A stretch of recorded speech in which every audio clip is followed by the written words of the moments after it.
What if I were to tell you that there was a rich couple who were both homesteaders living off the grid, and they were working as content creators, and they were trying to pretend like they were able to live and just exist off of their living on the land, but secretly that entire time they had trust funds, inheritances, other sources of wealth, the whole shooting match? You'd probably say that was crazy, right? But what if I were to also tell you that that very same couple I'm talking about was from the 1930s? I really do want to break down for you how some rich Trustafarian senior citizens influenced the Back to the Land movement of the 1970s, and explain how it all happened, how they hid their secrets, and how they're still impacting our culture today. Because believe you me, they are still impacting our culture today. I got some coffee here and a whole heck of a lot to cover. And because this might end up being kind of a long video, I'm going to organize it in a numbered internet-friendly list. And so please feel free to jump around and go to the different chapters that you'll see down below. So Pablo Barncat, are you ready to buckle up and get into this? Ow, Pablo, that hurt. You just bit me, man.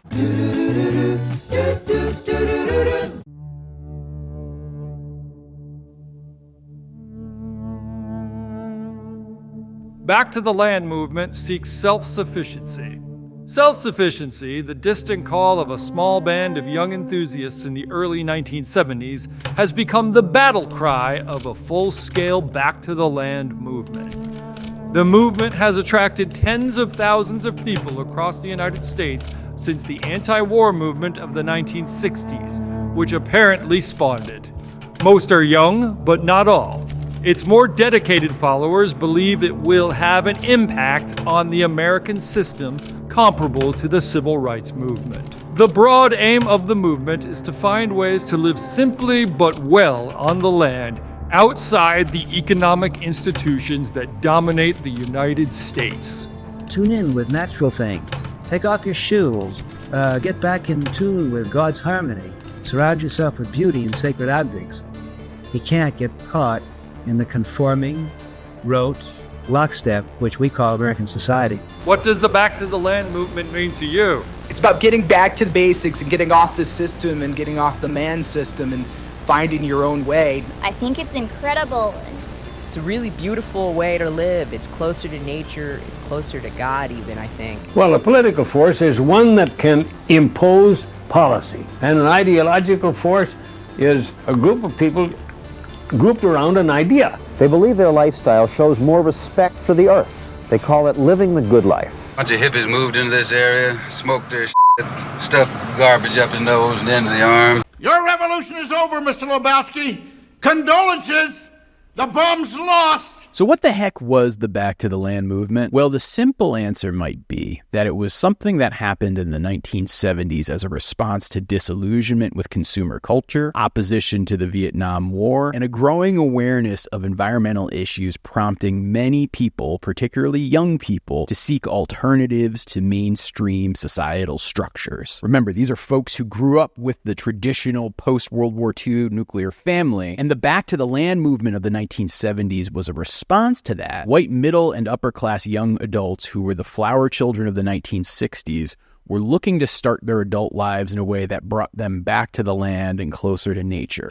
It's sort of a happy happening for hippies. But the 1970s Back to the Land movement wasn't the first time that it happened in the United States. Since the start of the 20th century, there's been a couple of different Back to the Land movements. For instance, the Back to the Land movement in the early 20th century placed thousands of families in rural areas driven by more than just romantic ideals, but by tangible society and ecological goals. But even beyond that, during the Great Depression, there was a significant push towards homesteading and self-sufficiency as a way to cope with the economic hardships of the time. Even progressive reformers supported the idea of these movements to help impoverished workers escape the urban slums. Historically, Back to the Land movements have also had religious intonations too, like for example the National Catholic Rural Life Conference, which was founded in 1923, and this organization advocated for rural life and supported the Back to the Land movements as a moral and economically sound alternative to urban living. The impelling reason for the concern of the Catholic Church with rural problems is to be found in the special adaptability of the farm home to the production of strong, wholesome Christian family life. It supported family farms, agrarian lifestyles, and saw it as a healthy way to have a society built around God. But these back to the land movements were nowhere near the scope and scale relative to the back to the land movement of the 1970s. Influenced by ecological consciousness and a desire to escape the industrial, commercial, capitalist society that they were living in, so many of those hippies who you saw in the Summer of Love in 1967, by the time they were full-grown adults, they were saying, hey, let's get out of here, let's go off grid, and let's do life our own way. Fed up with capitalism, TB, Washington politics, and 9-to-5 jobs, they took up residence in log cabins, A-frames, tents, old schoolhouses, and run-down farmhouses, grew their own crops, hauled water from wells, avoided doctors in favor of natural cures, and renounced energy-guzzling appliances. And particularly as you look at the pattern of economic hardships and trouble with what's going on in the world, if you actually zoom out and look at American history as a whole, every single time there's been some sort of economic hardship, it really did push people to find a way to move and create their own homestead and find a way to have self-sufficient living. And I think the difference between the 19th century and the 20th century is, America, the United States of America, for white people was still an unsettled territory. And so there was still land that was seen as being up for grabs. And so the government and society as a whole really pushed for people to continue westward expansion and manifesting destiny and moving out to new homesteads as a way for people to stake their fortune and find happiness in the American dream. But by the time you get to the 20th century, there is no more west to go. We've gone all the way across the continent and stolen all that land from a lot of people who were already there. And now, if you're starting to think about what do you do as the next step, that's where I think a lot of those back to the land movements started up in response. And so when you saw the economic hardships in the United States around the 1970s, you can see that spiritual connection. But there is also a lot of other support for the roots that laid the groundwork for that widespread return to rural living that you saw in the 1970s. And as I was doing research for this video, I was trying really hard to kind of dig in and find actual numbers talking about the impact of the back to the land movement and just how many people actually at least even just dipped their toe and participated in some way by moving, and just as a way to say how big in scope and scale was this actual movement. And ironically, I found this article from 1975 in the New York Times that talked a little bit about just how much of an impact this was making, particularly here in the state where my farm is, and a state that's also renowned for its back to the land connections, Vermont. Although many thousands of young people have moved to the land during the past decade, they probably account for only a small percentage of the urban-rural turnaround that has occurred in the United States. The Census Bureau discovered recently that non-metropolitan areas have been gaining population faster than urban areas since 1970. Demographers attribute most of that change to the decentralization of manufacturing, the development of new rural retirement areas, and spillover from the suburbs. By the 1980 census, the back to the landers could become a substantial part of the growing rural population. Only a tiny minority of newcomers have achieved the movement's goal of self-sufficiency. Those who have come anywhere close usually have done so with money that they or their parents earned in the middle-class world. Some do not go to the country to farm, but simply to homestead. They are content with building a house in the woods, sometimes alone, sometimes as part of a commune, or other collective arrangements. The hills and shimmering valleys of Vermont have long been a magnet for disaffected urban people. Helen and Scott Nearing, two of the older leaders of the modern self-sufficiency movement, left the city and moved to a backwoods Vermont farm in 1932, and there demonstrated to thousands more that people with discipline and determination could live well without supermarkets and credit cards. I got to give props to that reporter at the New York Times, because back in 1975, they did a wonderful job of summarizing the public perception of Helen and Scott Nearing, who are this couple I've been referring to at the start of the video. Because Helen and Scott Nearing are much older than the back to the landers of the 1970s, but they are arguably the movement's two most influential figures. And now all of these details might have you scratching your head, because again, they moved out to the country in 1932, and it really wasn't until the late 60s and 70s that they started to have this impact and influence on this back to the land movement. You might be wondering, how does that happen, and how do these people actually gain the attention of all these young hippie kids who are looking to go back and start their own gardens and build their own cabins? You know it ain't easy Helen and Scott Nearing quit city life and moved to Vermont. Their plan was to homestead, grow their own food, gather the necessary fuel, provide their own shelter. Unlike so many others, theirs is a success story.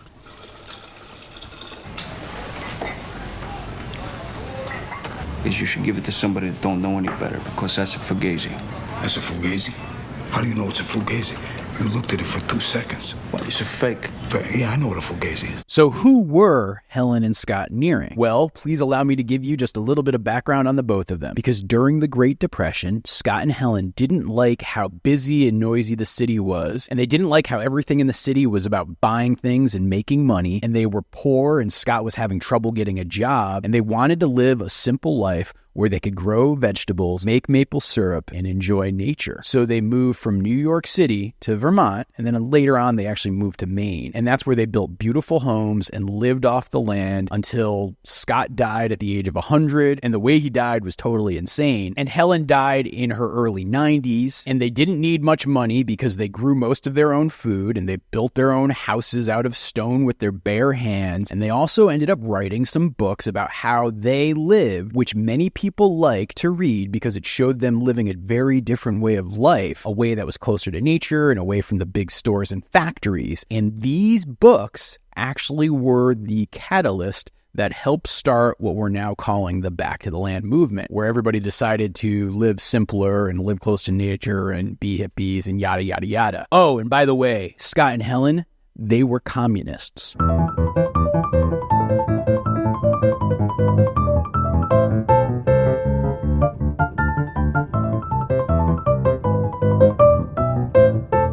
So Scott Nearing was born in 1883 in Morris Run, Pennsylvania, a small little rural town in Pennsylvania's coal mining country, and Morris Run was a mining town. Now, even though he was born into a very rural setting, Scott came into a very rich and privileged family. And in fact, Scott's grandfather was like the guy who ran the town. Like his mining company was the company that really the town was built around. And so he was like the town's old man Potter or Mr. Burns or whatever you want to classify him as. And so because he was in this wealthy family, by the time it was time for Scott to go to high school, he actually ended up being shipped off with his brothers and sisters, and they ended up going to Philadelphia, and they got the rich urban educational experience. I got in one little fight and my mom got scared and said, "You're moving with your auntie and uncle in Bel Air." And now Scott was a pretty smart kid. He did really well in school, and after high school, he went on to the University of Pennsylvania. He won a whole bunch of academic honors, and Scott really was, by all measures, a rising academic star. And a lot of the things that Scott learned while he was in college really shaped his thinking and his view of the world. You know, he grew up in this rural existence, then went to an urban existence in Philadelphia, and then kind of entered into the chambers of higher learning and got a chance to really understand that we were in a world of plenty, and there was no reason why the poor kids in the town that he grew up in should ever starve, especially if we were able to like distribute and share wealth. And so while at this point Scott wasn't necessarily a Marxist, he was definitely showing a lot of socialist tendencies. But even more importantly, he started to advocate against child labor. Killed by the woke mind virus. Now, for the higher-ups at the University of Pennsylvania and the Wharton School specifically, this was crossing into some dangerous territory. Because remember, the University of Pennsylvania was rooted in Pennsylvania, and a lot of Pennsylvania's wealth came from coal mining. And, you know, the pattern had been the rich families who had children in Pennsylvania were sending their kids to the University of Pennsylvania, and they were the benefactors and the donors. And the coal mining industry at the time was very much built around child labor, and young Scott Nearing going out there in the 19-teens and talking about how we should be restricting child labor and how child labor was wrong and children working in mines was wrong, and this was something we needed to change. That was effectively biting the hand that fed the school, and that ultimately led to Scott getting fired from his teaching job. And I do believe that that was probably a really important lesson for Scott, showing just how precarious his employment and financial security could be when it was connected to an institution, and how he wasn't necessarily free to speak his mind without certain financial consequences. And in fact, by the summer of 1915, Nearing was dismissed from his job at Wharton, and it wasn't like he was like directly fired, but he wasn't offered a contract renewal. And that ticked off a lot of the other professors at the school, because not only was Scott being critical about child labor, he was actually also starting to become critical about World War I. Why did they call World War I? It's quite pessimistic numbering, isn't it? And so a lot of other professors at Wharton saw Scott's punishment as an ideological punishment. But I guess the good thing is nobody would ever be penalized like that today on a college campus. Like somebody out there who might be criticizing a war would never ever get fired just because that might have conflicted with the views of donors or administrators. I don't know about you guys, but I'm glad our world has evolved past that sort of thing. When you look at the papers of Scott Nearing's past, what you'll find is the dude had a very strong point of view. He had a very sharp and pointed way of expressing it, and he was basically like a debate bro of the 19-teens and 20s. In 1915 in the United States, there really was this effort by the government as well as other powers that be to look for dissenters and really look to suppress any criticism or subversives that they found out there. And at this stage of the game, Scott Nearing was proving himself to be one of those subversives. And despite all the outrage and protests from other professors at Wharton, he was never reinstated, and he ended up having to find a job at the University of Toledo. Here comes the Toledo Express. All aboard! And while he was still teaching at the University of Toledo, he was also still involved in the New York City anti-war movement. He was writing and making these pamphlets. And in fact, Scott Nearing wrote this one pamphlet about the candidate for president, Eugene V. Debs, who was imprisoned. Scott wrote this impassioned defense of Debs, and because of that pamphlet, Scott was indicted by a federal grand jury.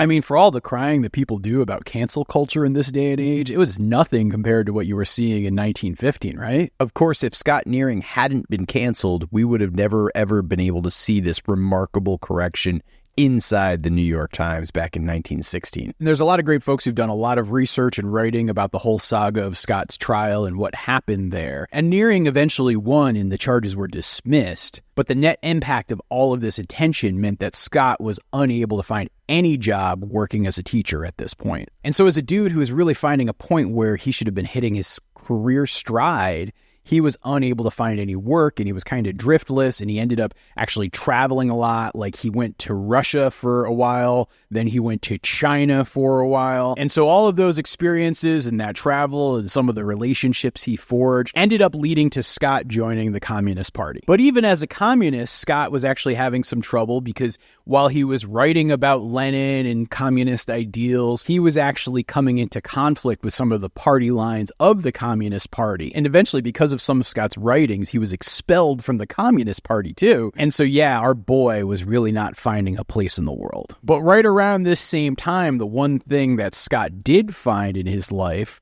was the love of his life. And now please allow me to introduce you to Helen. Helen Knothe, Helen Knothe?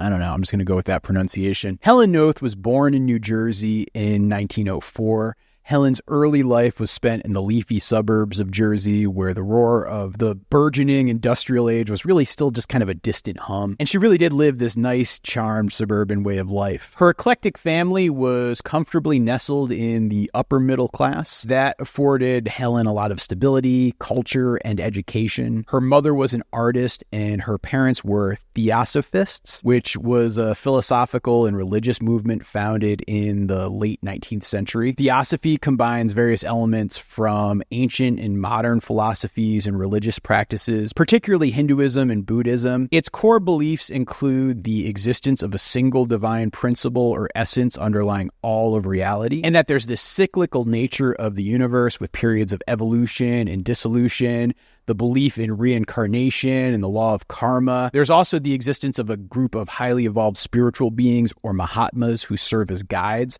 And this philosophy deeply affected Helen's worldview. And as Helen grew, she really never quite danced to the beat of a standard drummer, and she was really kind of going her own way. And by her teens, she was a fledgling vegetarian, a choice that was wicked, wicked rare in the early 1900s. Yes, I'm gonna marry a carrot. Helen was also very fixated on philosophy and culture and music in particular, and she trained and studied to become a world-class violinist. Now, Helen's path took a very serendipitous turn when her philosophical meanderings led her to the vibrant circles of New York's intellectual elite. It was here, amidst the fervor of radical ideas and avant-garde lifestyles, that her orbit collided with her boy Scott Nearing. And at this point, when Helen and Scott finally meet, Scott already had this reputation as a radical who had some very distinct worldviews that were out there. And at this point, I should probably acknowledge one of the first uncomfortable truths about the Nearings, and the fact that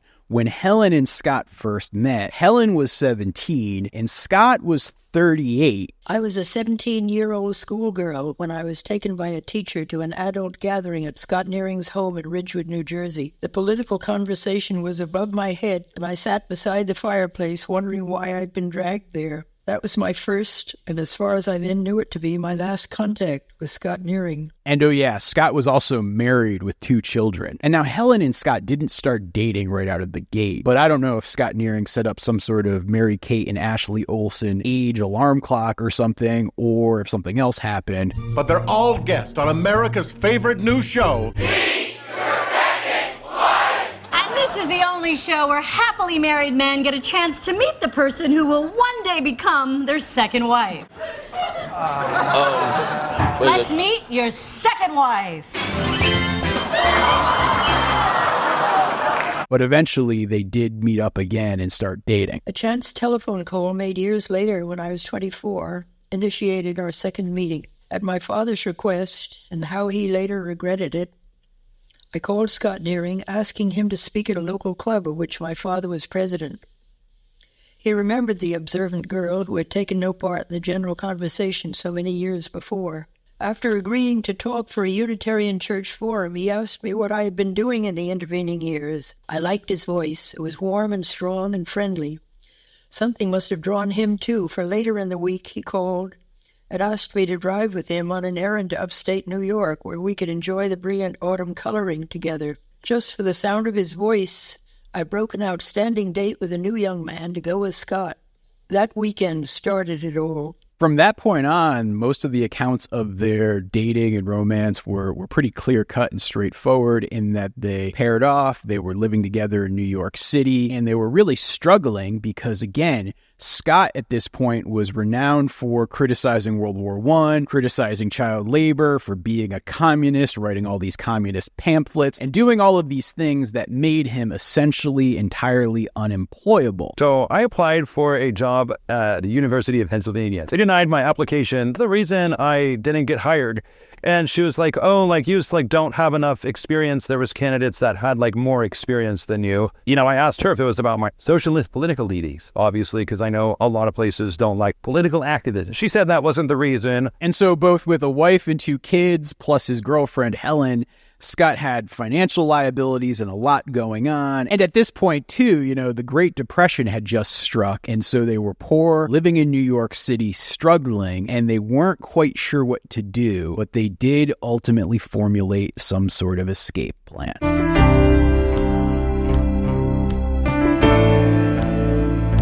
In 1932, amidst the throes of the Great Depression, Scott and Helen Nearing made a life-changing decision to leave behind their urban lives and seek solace and sustainability in the rural landscapes of Vermont. The Nearings, deeply disillusioned with the prevailing economic system and the societal values that accompanied it all, were part of what inspired their desire to lead a simpler, more self-sufficient life. But this move wasn't just a retreat from the complexities of modern life, but a conscious step towards trying to embody the ideals of organic farming, pacifism, social justice, all of those things that they believed in. We left the city with 3 objectives in mind. The first was economic. We sought to make a depression-free living as independent as possible of the commodity and labor markets which could not be interfered with. Our second aim was hygienic. We wanted to maintain and improve our health. We knew that the pressures of city life were exacting, and we sought a simple basis of well-being where contact with the earth and homegrown organic food would play a large part. Our third objective was social and ethical. we decided to liberate and disassociate as much as possible from the cruder forms of exploitation, the plunder of the planet, the slavery of man and beast, the slaughter of men in war, and of animals for food. Scott and Helen purchased a parcel of land in the small town of Winhall, which is located down in Windham County, like lower portion of Vermont. And the property encompassed approximately 65 acres of land. The Nearings bought the land directly from a local resident, negotiating a price that reflected the economic hardships of the time. You know, they were very much motivated sellers. I mean, even in 1932, $1,100 for a 65-acre farm was a pretty gosh darn good deal. Now, that amount of money wasn't anything to sneeze at. It was definitely, something that Scott and Helen saw as an investment. But at the same time, it wasn't extravagant either. And it would have been relatively attainable for a lot of middle-class folks at that point in time, particularly when you look at land values and house prices in this day and age. $600,000, 0 bed, 0 bath, 200 square feet. You're going to love it. You said luxury mansion. I said compact luxury mansion. The decision to move to Vermont was fueled by multiple factors. First off, the Nearings were drawn to Vermont's rugged beauty and the promise of a secluded environment where they could cultivate their agricultural practices, really find a way of life that wouldn't have interference. Second, the state is relatively sparsely populated. In fact, we're the second least populated state in the United States. And there's this existing tradition around here in Vermont of local residents really trying to live off the land. And then again, like I said earlier, they were in the midst of the Great Depression. And so the idea of buying land at that time was definitely a good choice for a buyer because it was clearly a buyer's market in the midst of the Great Depression. People were not rushing right out there to make large purchases. They were looking to hold on to as much cash as they could because of the economic hardships. Once they migrated to the property, Scott and Helen embarked on an ambitious project to really build out their homestead using only local materials and sustainable techniques. We were determined to use as many natural and local materials as possible, both for reasons of economy and because of our commitment to sustainable living. Our houses were constructed from fieldstone, the most abundant and readily available building material in our area. Using local materials not only reduces costs, but also helps create a harmonious relationship between the home and its natural surroundings. We wanted our buildings to be in tune with the land, to be an integral part of the environment rather than something imposed upon it. That means that they constructed a lot of stone buildings and they cultivated some very extensive gardens. These folks were vegetarians, and so all of the vegetables they grew would ultimately be their food. They also implemented practices such as composting and crop rotation. Their efforts not only provided for their own needs, but it also served as a real living demonstration of the viability of that back to the land concept, where they were really presenting how they were supporting themselves living solely off the land. We believe that every person has the right to raise their own food, not only for the sake of self-sufficiency, but also for the health and well-being it brings. Our garden was the centerpiece of our homestead, providing us with the bulk of our food and a deep connection to the rhythms of nature. After immersing themselves in the land and really kind of finding the rhythm and matching the demands of rural life, Scott and Helen actually purchased additional land adjacent to their property. And they had bought this large piece of land really with the intention of doing it for timber production, but ultimately their plans were never realized. And so they turned most of their attention for producing money towards maple syrup. You see, in 1934, the farm next to their property sold off its sugar bush, complete with all the necessary equipment for maple sugaring. And really recognizing this potential for a new venture, the Nearings seized the opportunity and purchased the sugar bush as well as the equipment. And they really spent some time with their neighbors learning how to make maple syrup and maple sugar. And maple sugaring, which involves tapping maple trees to collect the sap and then boiling it down to produce syrup, that became a cornerstone of their income for a self-sufficient lifestyle. Maple sugaring was not just a seasonal activity. It was a crucial part of our economic stability, providing us with a reliable source of income each year. For them, the first season of sugaring was a revelation. The Nearings discovered that the income generated from producing and selling maple syrup was really all they needed to cover their annual expenses. The income from maple syrup sales allowed us to cover our basic expenses and continue our self-sufficient lifestyle with minimal outside support. Sugaring season brought financial relief, as the proceeds from our syrup sales were essential for maintaining our homestead and purchasing necessary supplies. And when you're producing maple syrup, you're collecting lots and lots of sap.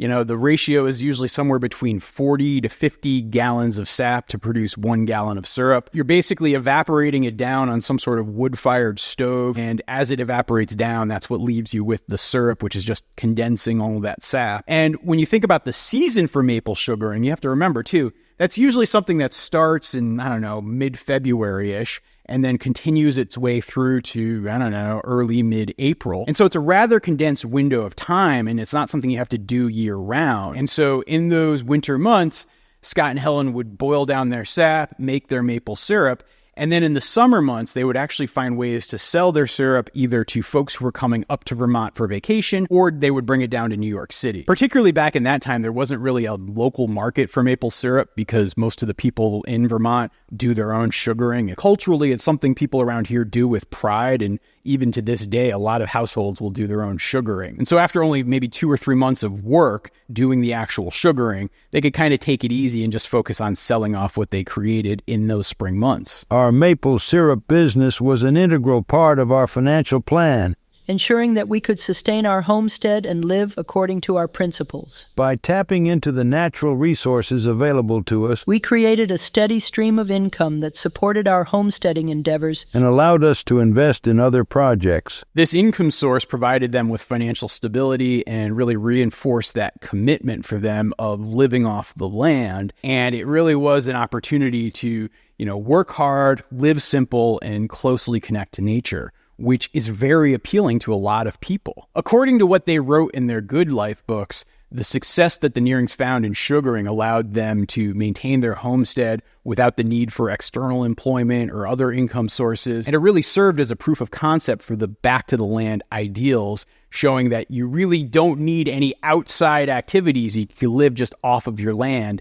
and live that good life. While we grew much of our own food and made many of our own products, there were always certain items and services that required cash income. The Nearings wrote a lot about the concept of bread work, which is the essential labor or activities that a person would undertake to secure their basic needs and sustain their livelihood, particularly in the context of a self-sufficient or back-to-land lifestyle. The bread work term often contrasts with more specialized or passion-driven pursuits, emphasizing really those practical tasks required to maintain a homestead. And unlike hobbies or secondary projects, bread work was essential for meeting those fundamental needs and maintaining your lifestyle. The concept of bread money was central to our financial strategy, representing the minimal cash we needed to cover taxes, tools, and other unavoidable expenses. The Nearings were known for their disciplined, well-structured daily routines, which balanced their labors with intellectual and creative pursuits. Their daily schedule, which they documented pretty in detail in their books, was a reflection of their commitment to living this balanced, fulfilling life that combined physical labor with mental and spiritual development. Our days were structured to balance work, study, and leisure, ensuring that each aspect of our lives received the attention it deserved. We divided our day into 4-hour blocks, dedicating each block to different types of activities to ensure a balanced and productive routine. Our morning block, typically from 7 a.m. to 11 a.m., was dedicated to physical labor. This included tasks such as gardening, building, and animal care. We believed in the importance of starting the day with productive, hands-on work that connected us directly to our land. This block was also a time for construction projects, such as building stone walls, sheds, or other structures needed on the homestead. The hands-on work not only improved our living conditions, but also gave us a sense of accomplishment. From 3 p.m. to 7 p.m., we shifted our focus to intellectual and creative pursuits. This included writing, reading, and research. We felt it was crucial to balance physical labor with mental stimulation and personal development. The final block of our day, from 7 p.m. to 11 p.m., was reserved for relaxation and social activities. We would enjoy a simple meal, engage in conversation, and reflect on the day's work. And for the folks who would eventually start following Scott and Helen's teachings, the concept of condensing all of your hard labor into roughly a 4-hour chunk of the day was really attractive. The concept of bread work definitely won them many of their disciples. Remember, a lot of the folks who started to follow Scott and Helen as part of the Back to the Land movement, they really were mostly at the time those 20-somethings who looked at a life of Monday through Friday, 9 to 5, with this impending sense of dread because they didn't want to end up like their parents. Hello, young folk, what you shaking?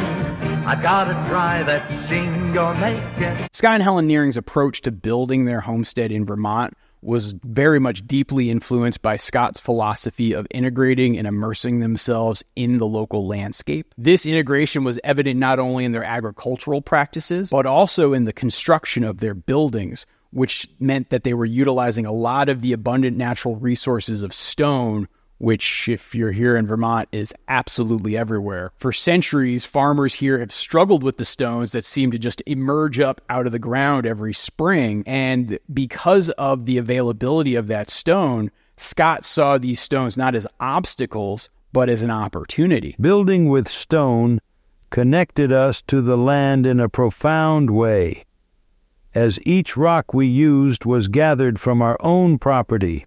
Stone construction was an investment in the future, as these buildings would stand for generations, a testament to our efforts and our respect for natural materials. Scott Nearing believed that the use of local materials was essential for creating a homestead and living within harmony of the environment. Stone, with its durability, natural abundance, became the primary building material for all of their structures. This choice was practical because stone buildings were more resistant to the harsh New England winters, and they required less maintenance when compared to wood structures. But the style that they built with stone is very, very unique and interesting. You see, they did this thing that was called slip-form masonry, and the way it works is you basically create these wooden forms that serve as like a mold for your wall. And then you start to pile up stone inside these wooden forms, and you put concrete layering in within the stones. And so you're essentially creating the shape of the wall without having to do all the hard work masonry of chipping and chiseling and making all of your stones fit, because that combination of the wooden forms plus gravity would hold all the stones in place, and it would allow the cement the time that it needed to solidify. And then once it solidified, you had a very good solid rock wall. You know, I have a buddy by the name of Alfred. My buddy Alfred, he lives on down the road. He's a wizard with machines, a genius in blue jeans. Let's stop and say hello.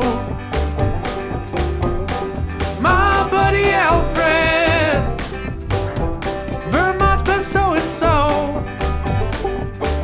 Bricklaying engineer, surgeon, driving heavy gear. Ain't nothing he don't know.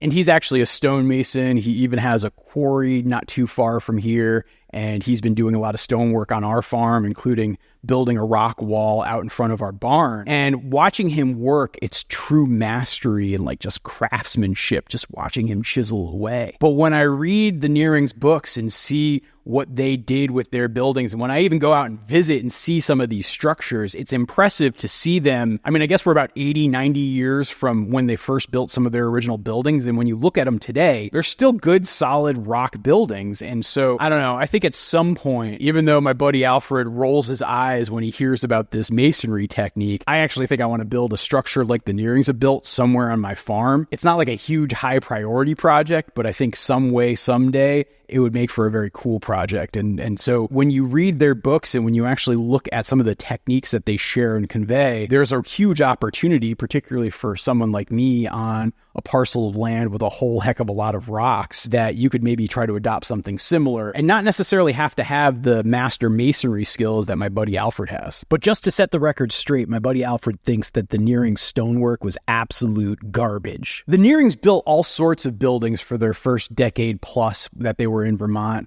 They built a house, they built a sugar house, they built a guest house, they built garages, they built storage sheds. There was just like a lot of stuff that they built, and they built pretty much all of them using this slip form masonry technique. And if you're ever in the area to see one of these buildings, I strongly recommend that you check it out.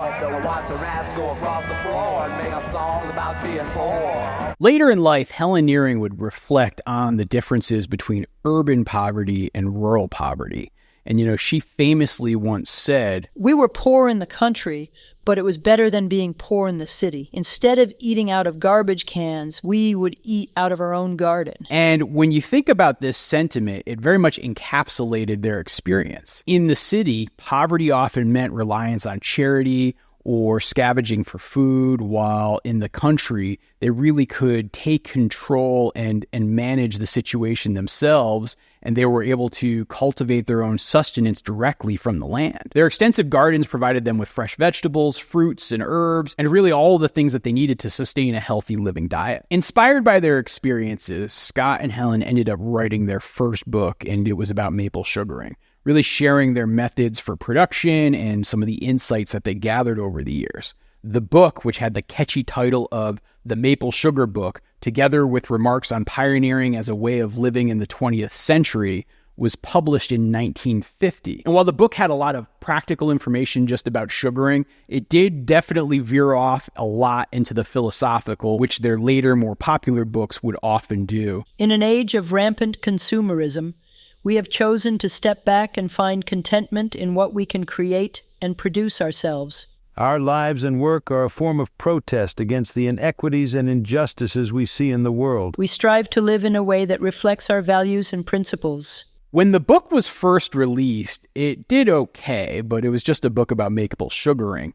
And really the experience for the Nearings, what it did was it stoked this interest in wanting to provide a more in-depth and explicit guide for folks on how to escape the rat race in the city life and live this simpler, more fulfilling life that they had. They really wanted to demonstrate that it was possible to live comfortably and sustainably by relying solely on one's own labor and resources. Encouraged by several friends who were in the literary space, including the writer Pearl Buck, we never imagined that it would become a sort of a model for people. We lived that way because that was the way we wanted to live, and Pearl Buck came along and said, what you have here, you've got to write it up. The writing process for Living the Good Life really began and was a collaborative effort that drew on both Scott and Helen's strengths.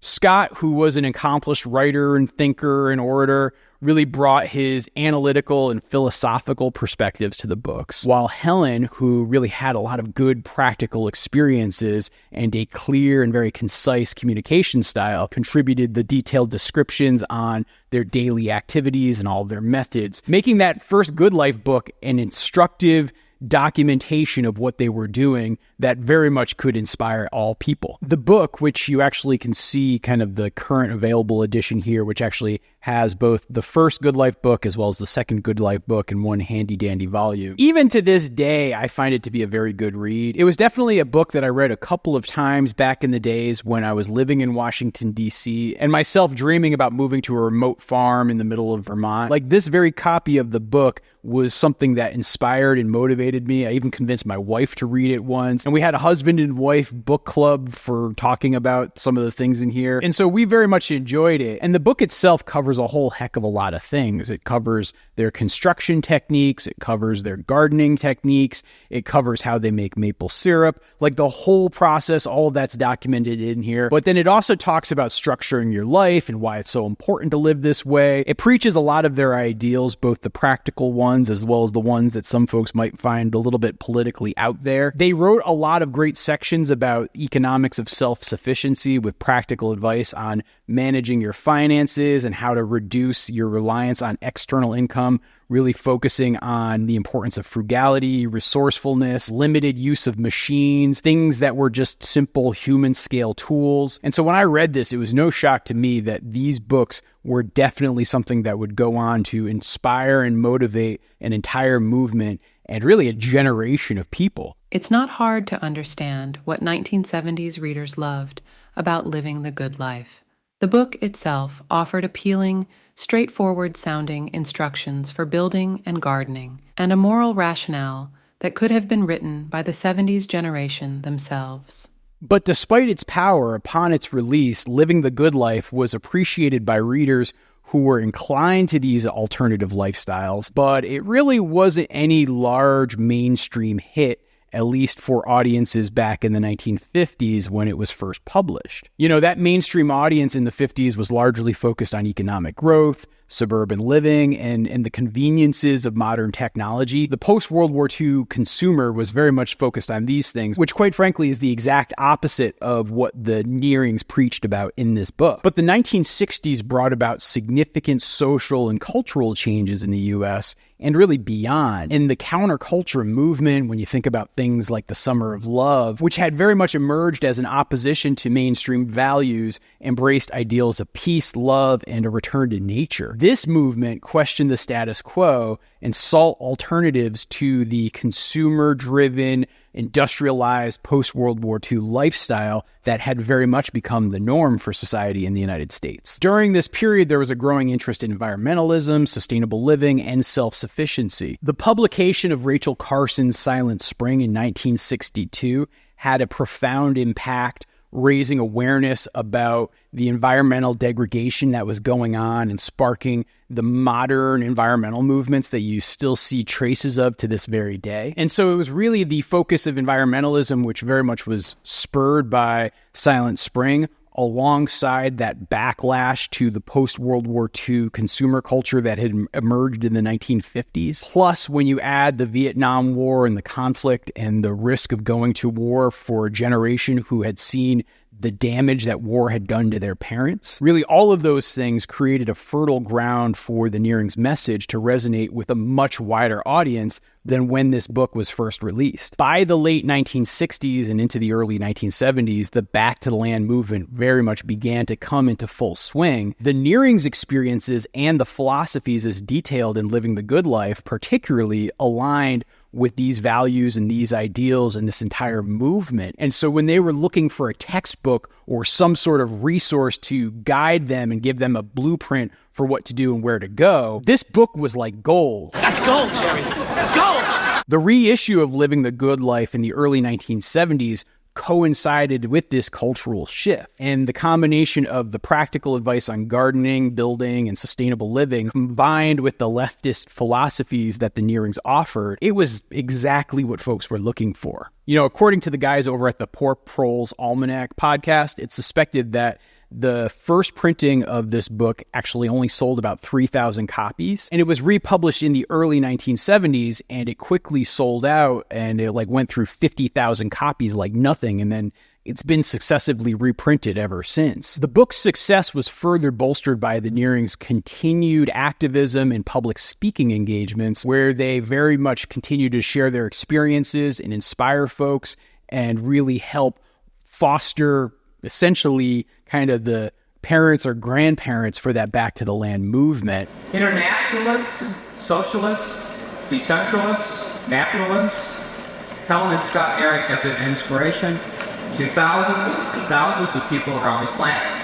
And then when you add on top of that the fact that the Nearings very much had initially an open door policy where in the books themselves, they actually invited readers to come out and visit them and see their homestead so that they could see a lot of these ideas put into place and in practice in itself. We have always believed in sharing our knowledge and experiences with others. Visitors are welcome to come and see how we live and work on our homestead. Our doors are open to anyone interested in learning more about sustainable living and self-sufficiency. Come visit us and see our methods in action. And people took them up on it. And so the fact that you could read this book and then meet these people was very motivating and inspiring for folks. Just as a little side note or footnote to that point, they eventually changed the text of this book where originally it had that open invitation and then they downplayed that a lot in successive reprintings because they were getting so many people here that it was hard for them to get their regular activities completed, which I can very much empathize with because here on our farm, which, if you Google it, you can find the address, and I've had people come and show up on the farm. And until I actively started to discourage people from coming here, we'd get 20 folks a week just showing up on the farm. And when you start to have that many people just randomly showing up, it can sometimes be hard to get your work done at the homestead.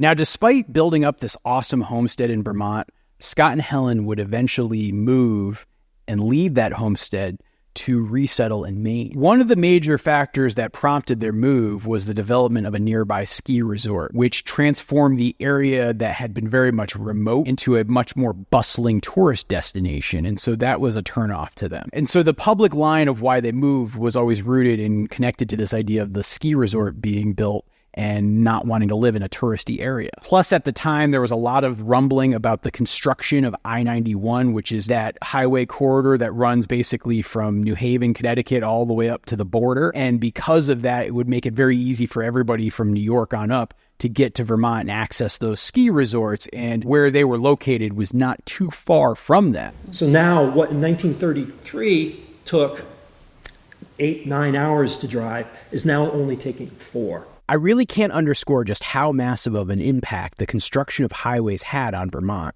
It was transformational. When those roads cut through the Green Mountains, they didn't just connect towns, they connected an entire state built on the concept of you can't get there from here.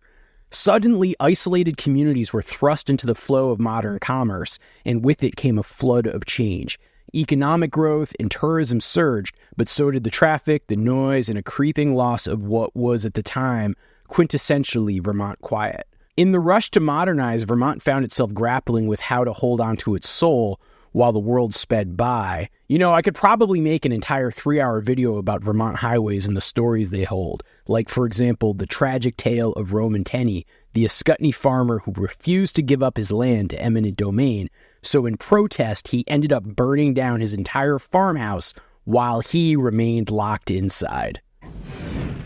I left my dog outside and went into my home for the last time. Then I set my house on fire. As I was doing research for this video, though, I also heard from a few folks who suggested that the ski resort issue, which is what they've always publicly stated as their reason for moving, wasn't the only reason that they moved. Because apparently they also might have ticked off some of the locals as well.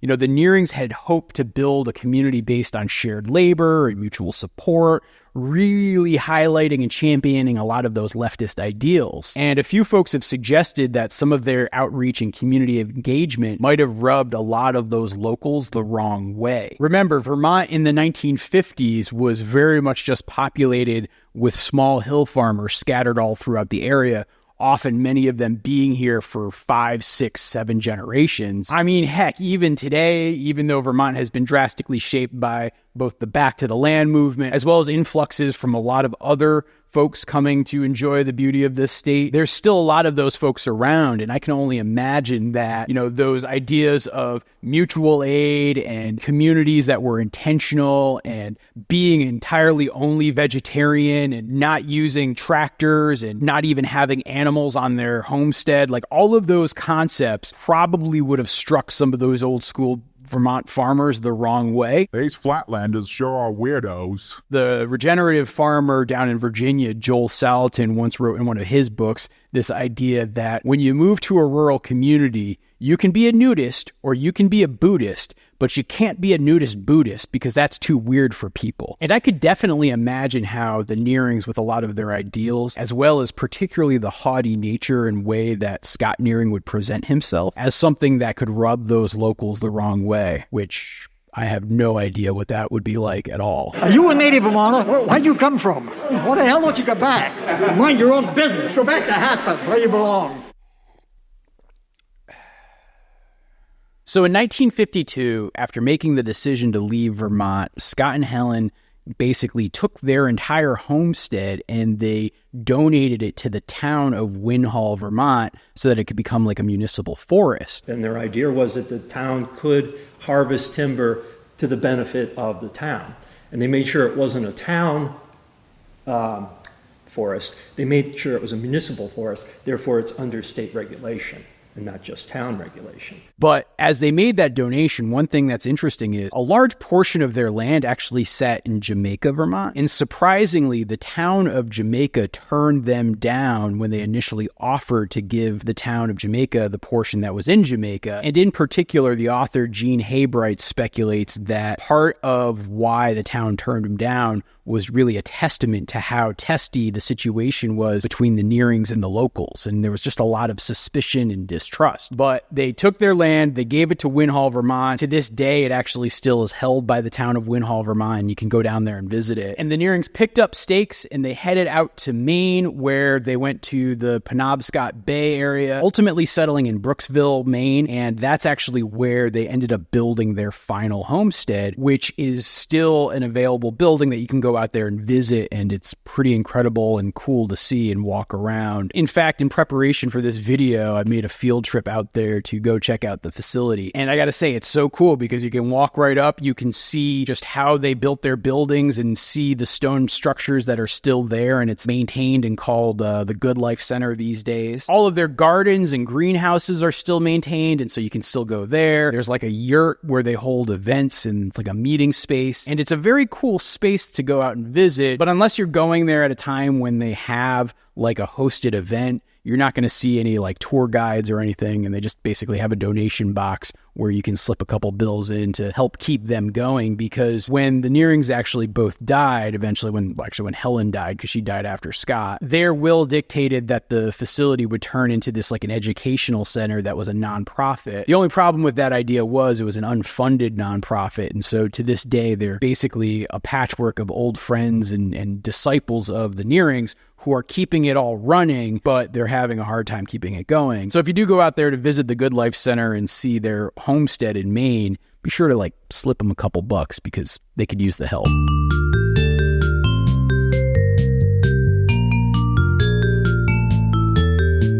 How old were you and Scott when you built this home? This house, I was in my 70s, Scott in his 90s. But we had built 9 stone buildings in Vermont, and that was during my 30s and 40s and Scott's 60s. I can imagine that somebody might be amazed to I am myself sometimes. I look at it, did we really build all that? But to picture someone in their 70s and someone in their 90s building a stone house. Yeah, carrying stones around. And I laid every stone. Scott mixed all the concrete in a wheelbarrow, and I laid every stone. Now, the other thing that I was really struck by when I went out there to visit their homestead in Maine is the fact that effectively have senior citizens building stone cabins by hand, and I don't know how they do it. I mean, it's pretty impressive when you really think about it, and it seems to defy the laws of physics. That's called foreshadowing. But to their credit, Scott and Helen basically for their entire lives lived that good homestead life. They both lived what anybody would call a long life, and Scott actually chose to end his life very intentionally. And let me just tell you, the way he chose to die is it's nuts. You see, the way that Helen Nearing tells the story, basically at the age of 99, about a month before his 100th birthday, Scott was gathered around with some friends around the dinner table, and he said, I think I'm going to stop eating now. And he made this decision to end his life by fasting. You see, the Nearings had been for many, many years practitioners of the concept of fasting, feeling like taking multi-day fasts was good for their health. It was something that was really natural, and it was something that they did pretty regularly. How did you and Scott first come upon the practice of fasting? And how are you convinced that this is a good practice? Well, I said that we eat too much.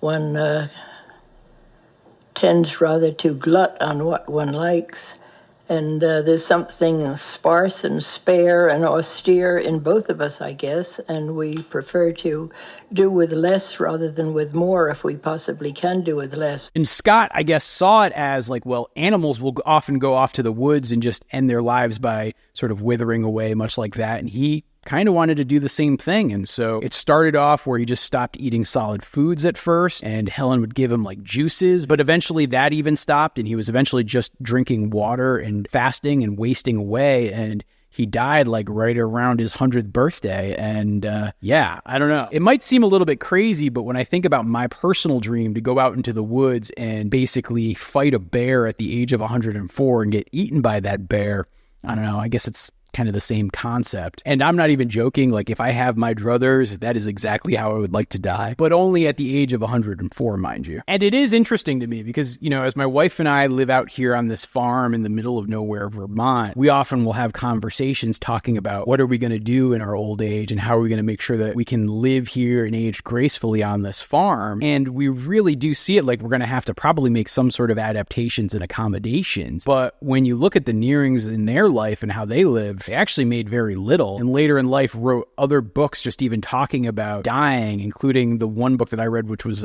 Loving and Leaving the Good Life, which is essentially about Scott's death. And it goes into a lot of details with that, but just also a lot of philosophical stuff about how to think about your life and how to think about end of life, which they saw as just as important as living in kind of your regular part of your life. I would rather do this than play tennis or golf or anything that you could mention. And I certainly would rather do this than watch television or listen to neighboring gossip about nothing in particular. This is the good life. This is a good life.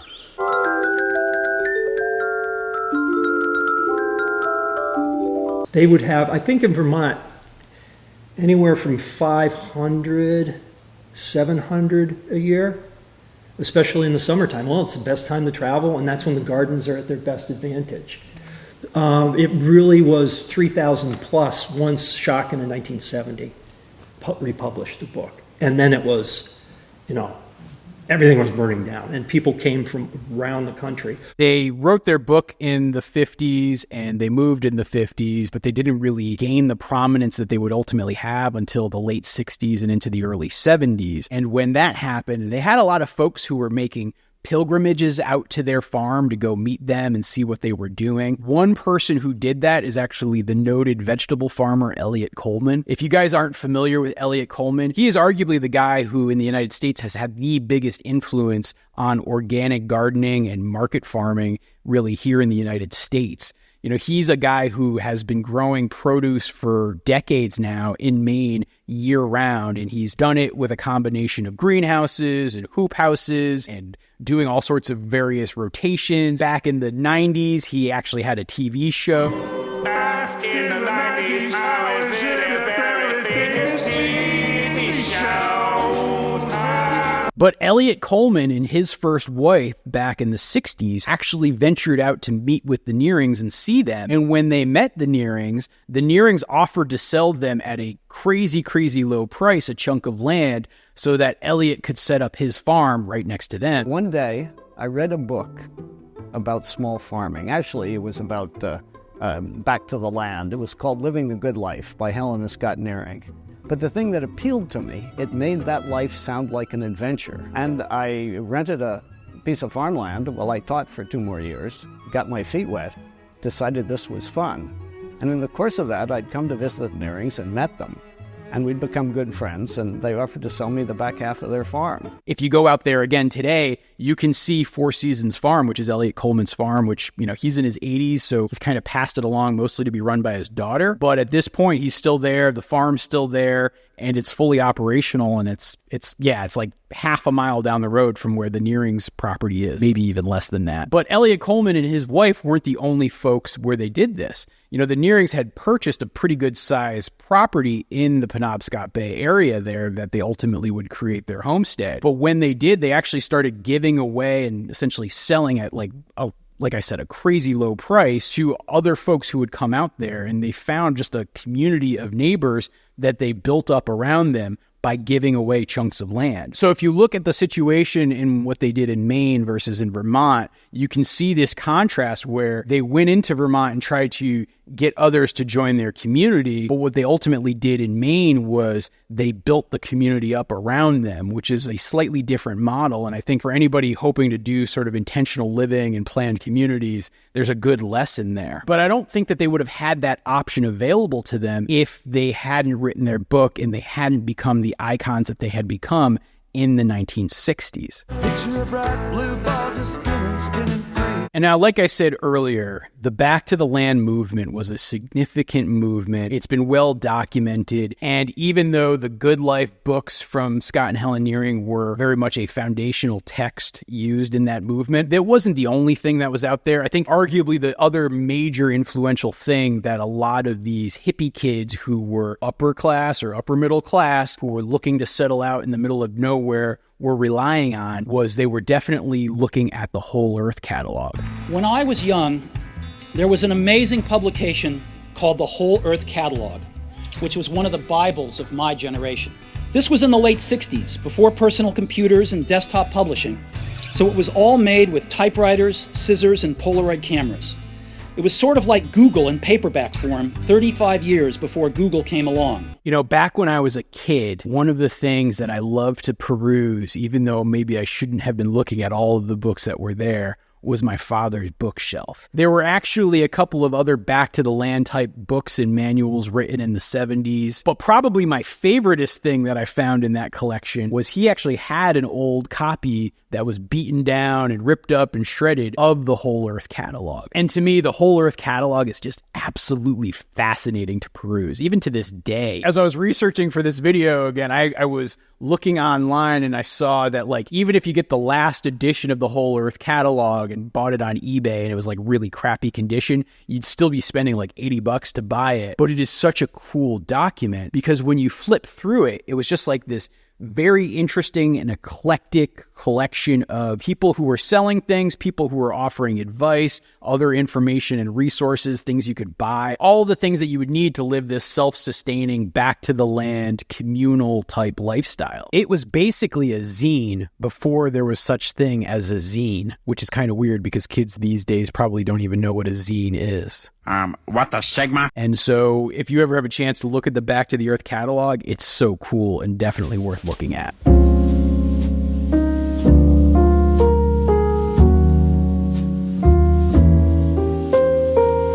Now, after Scott's death in the early 1980s, Helen continued to live at the homestead in Maine, and she led a pretty good life, you know? She kept working, she kept going, she wrote several more books, and when I hear old interviews of her talking about that experience, she seemed like a woman who was very satisfied with her life. Do you feel you're in a different phase of your life, that you feel different, perceive things differently? No, I'm the same person inside, but the body is aging. The body is wearing out.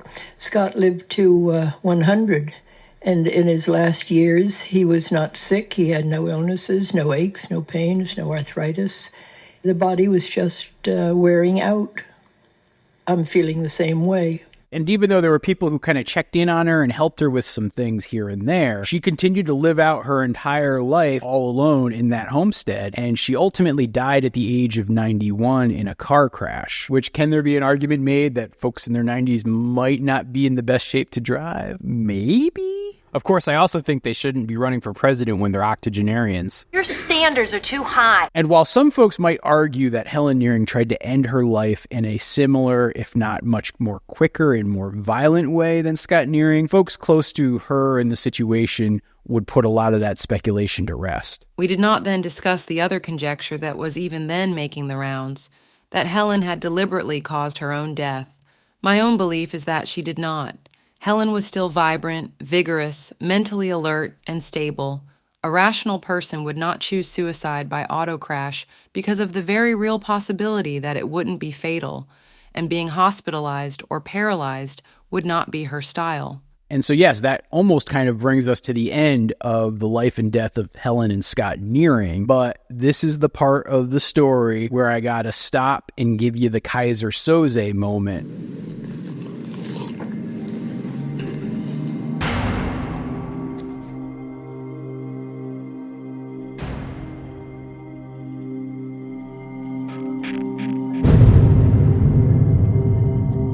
Because what if I told you that everything that they were doing, this entire self-sustaining, self-sufficient life that they were leading, where they were able to pay for their lifestyle entirely from the sweat of their brow and the maple sugar from their trees or the blueberries that they grew when they moved to Maine? Like, what if I were to tell you that all of those things that they said they did and told everybody that they did and made everybody want to do it just like them? What if I were to tell you that it was all a lie. Wait. Yes, that is right, my friends. It is the part of the story where we flip things up, turn it on its head, and talk about the reason that you maybe sort of came here to watch this video.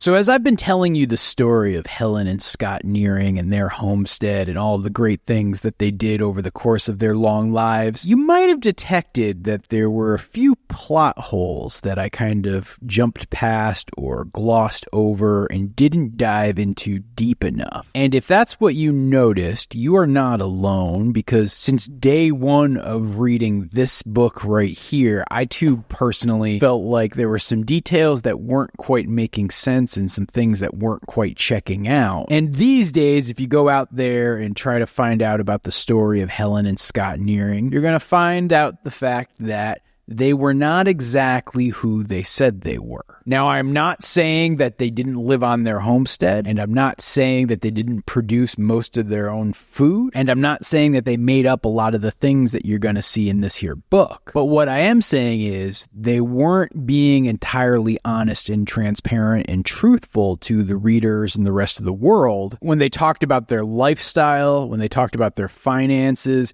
and when they talked about how they were able to sustain themselves all of those years in terms of their finances and income. You see, because the fact of the matter is, so much like a modern homesteading influencer who might pretend like they live in a log cabin, or pretend like they built their own log cabin, or cosplay like they're Amish or something, Scott and Helen were doing one thing when they presented their faces to the public, and doing something entirely different when they weren't. And so at the beginning of this video, when I said they were Ofsted homesteading grifters, we're now about to get into some of the things that I was referring to. And just buckle up and be ready, because this is where you have your heroes ultimately not necessarily look like the heroes you pictured them to be. But if you want to be entirely honest and confront the truth, you got to confront these facts. And a lot of these details didn't really come to light when they were living, but after they passed away, and there were a couple of different people who were going through their records and their papers to help kind of broadly tell their story, those folks found and discovered some things. And probably the most important and significant person in this part of the story is a woman by the name of Jean Haybright. Now, Jean was a woman who was originally from Ohio. She and her husband were the young people that I was talking about when I was talking about the Back to the Land movement. You know, they were part of the thousands of folks who had purchased and read this book and fell in love with it. And they were actually up in New England in 1971 looking for land, when on a lark, they decided to go up to Maine and try to visit with Scott and Helen Nearing. And so on that week between Christmas and New Year's, they went up to Maine, and they went up to Scott and Helen's house, and they knocked on the door, and lo and behold, who was there? It was Helen Nearing. And Helen was wicked welcoming and inviting, and she brought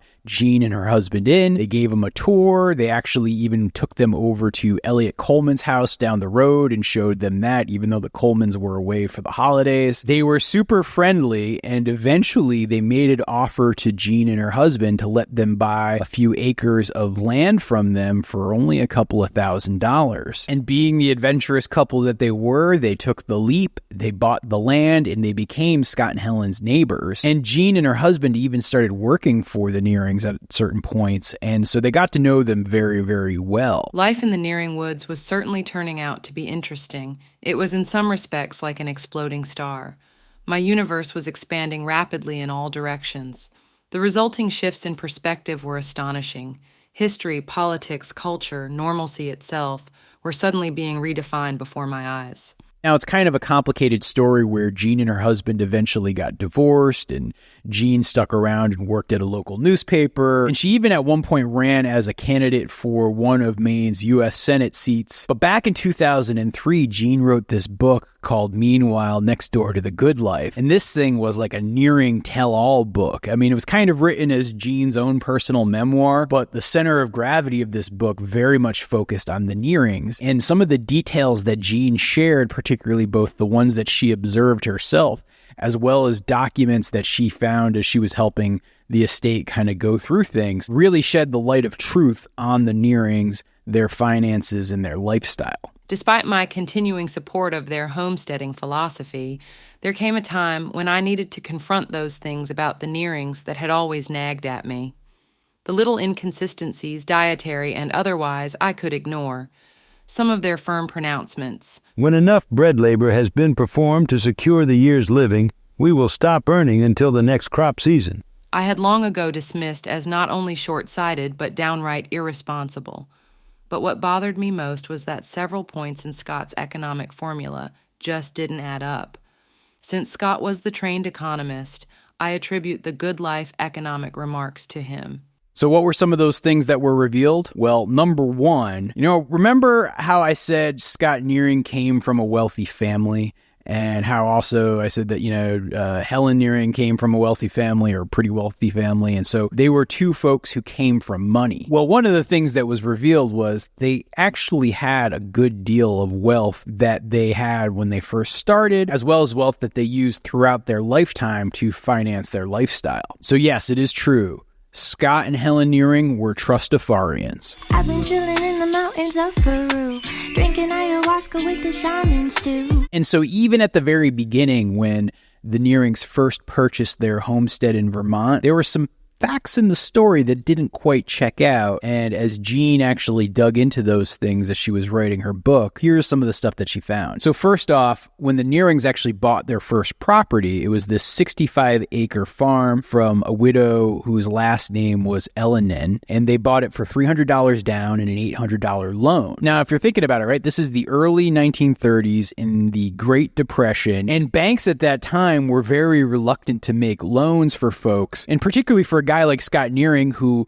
wouldn't have had wages from any job on a regular basis for the last several years. It would seem odd that he would be able to get a loan like that to purchase this property. And even when you read the Nearing's own book, what they will often say is no bank loans, no slavery to interest on mortgages, notes, and IOUs. The money lenders are able to enjoy comfort and luxury without doing any productive labor. And so as Jean and a gentleman by the name of Greg Jolly were doing some research, what they found is that when the Nearings purchased the first portion of their farm, the Elenin farm, on December 6, 1932, what they did was they actually assumed the remaining $800 balance the Elenins already had on the property. But now the crazy thing that the records also show is that mortgage was fully paid off and discharged a year after they assumed it on December 28th, 1933. And then on January 2nd, 1933, Helen actually purchased 57 acres of land in Jamaica from a gentleman by the name of John C. Tibbets. And then that same day, Tibbets also sold Scott Nearing two adjoining parcels of 50 acres and 400 acres. And so they actually purchased roughly 500 acres a year after they bought their first homestead. And so while they were being honest about the fact that they bought this piece of land relatively cheaply, and that's what they first got. But what they weren't being honest about was the fact that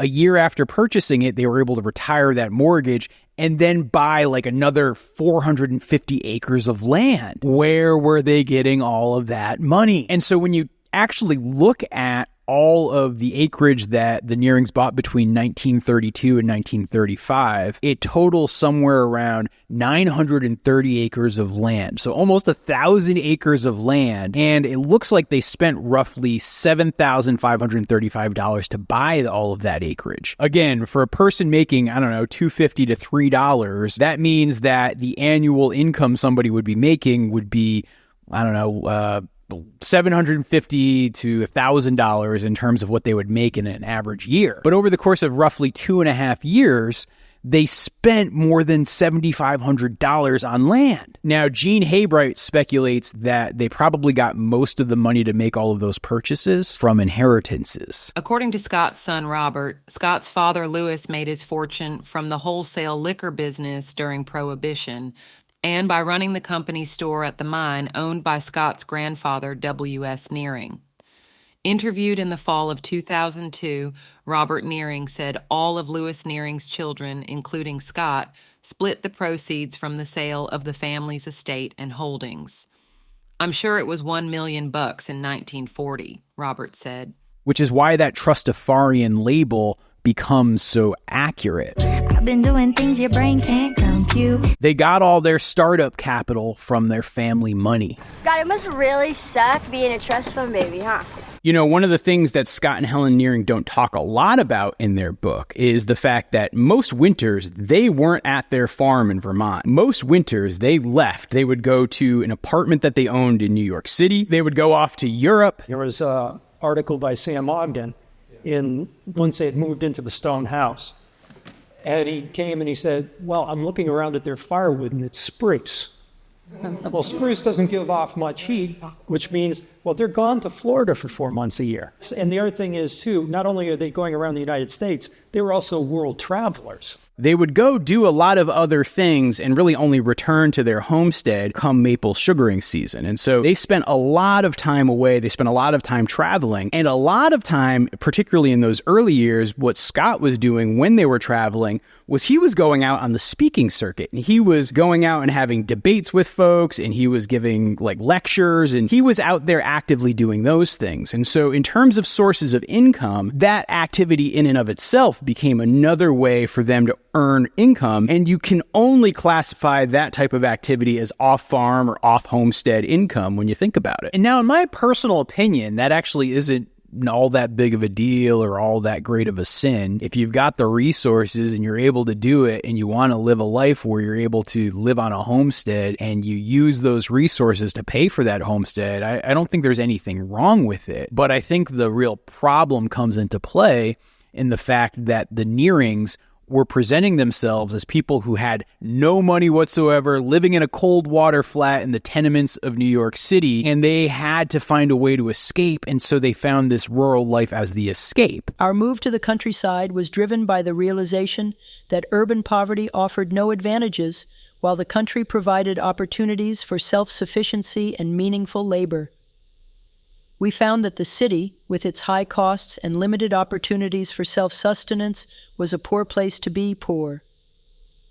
The country, by contrast, allowed us to grow our own food and build our own shelter. The Great Depression hit us hard, and we realized that we could live more economically and with greater dignity by farming in Vermont than by struggling in New York City. Leaving the city for a homestead was our way of escaping the economic pressures of urban life and finding a place where we could live by our principles of simplicity and self-reliance. And now, again, if you read this book, what you're going to find is they present it like, hey, anybody can do this. You can escape the rat race. You don't need a lot of money to do it. It's attainable for anyone. You can make it all work by working just 4 hours a day and living off the land. That's just completely untrue. And when you mislead people like that, you might end up making them feel like a failure. Idiot. Oh, idiot. And that idea is definitely echoed when you read Jean Haybright's book, because she kind of goes into a lot of these things in detail. Some of the inconsistencies that she points out, like the fact that they would often talk about being vegans and not wanting to do anything to harm or enslave an animal, is actually not being true when you think about the fact that, like, Helen had this secret stash of ice cream, and even Helen herself would talk about eating cottage cheese. And yeah, that's not that big a deal in terms of misleading people. Or the fact that by their own admission, the Nearings would actually trap animals like raccoons that were maybe damaging their blueberry patches. You know, on a total side quest, one other thing that Jean talks about in her book is the fact that Elliot Coleman used to drown baby goats. At least Elliot was not two-faced about it. Vegetarians, but not vegans. The Colemans had dairy goats, but Elliot drowned the male goats at birth and buried the carcasses. That seemed like such a waste to me, but at least he took on the responsibility. It was therefore interesting for me to read in Simple Food for the Good Life that the same disapproval the Nearings had heaped on us over our choice of food, they in turn had felt coming from others. Now, some might see Jean's book and read it and say this is just an example of a person who has sour grapes about the Nearings. But the truth of the matter is, it wasn't just Jean's work that surfaced a lot of the financial inconsistencies of the Nearings. Their own biographer, Greg Jolly, also contributed to the body of work we now have to show that the Nearings were kind of full of crap. And one of the things that soured me on the Nearings a little bit, it says, pay as you go. Well, he forgot the front end of that statement. Where does the money come from to pay as you go? Yeah. And even in the book, they say, We got the OL in place for what? $300 down and an $800 mortgage. And they paid it off in a year. In the Depression. It wasn't because Scott sold a bottle of pamphlets.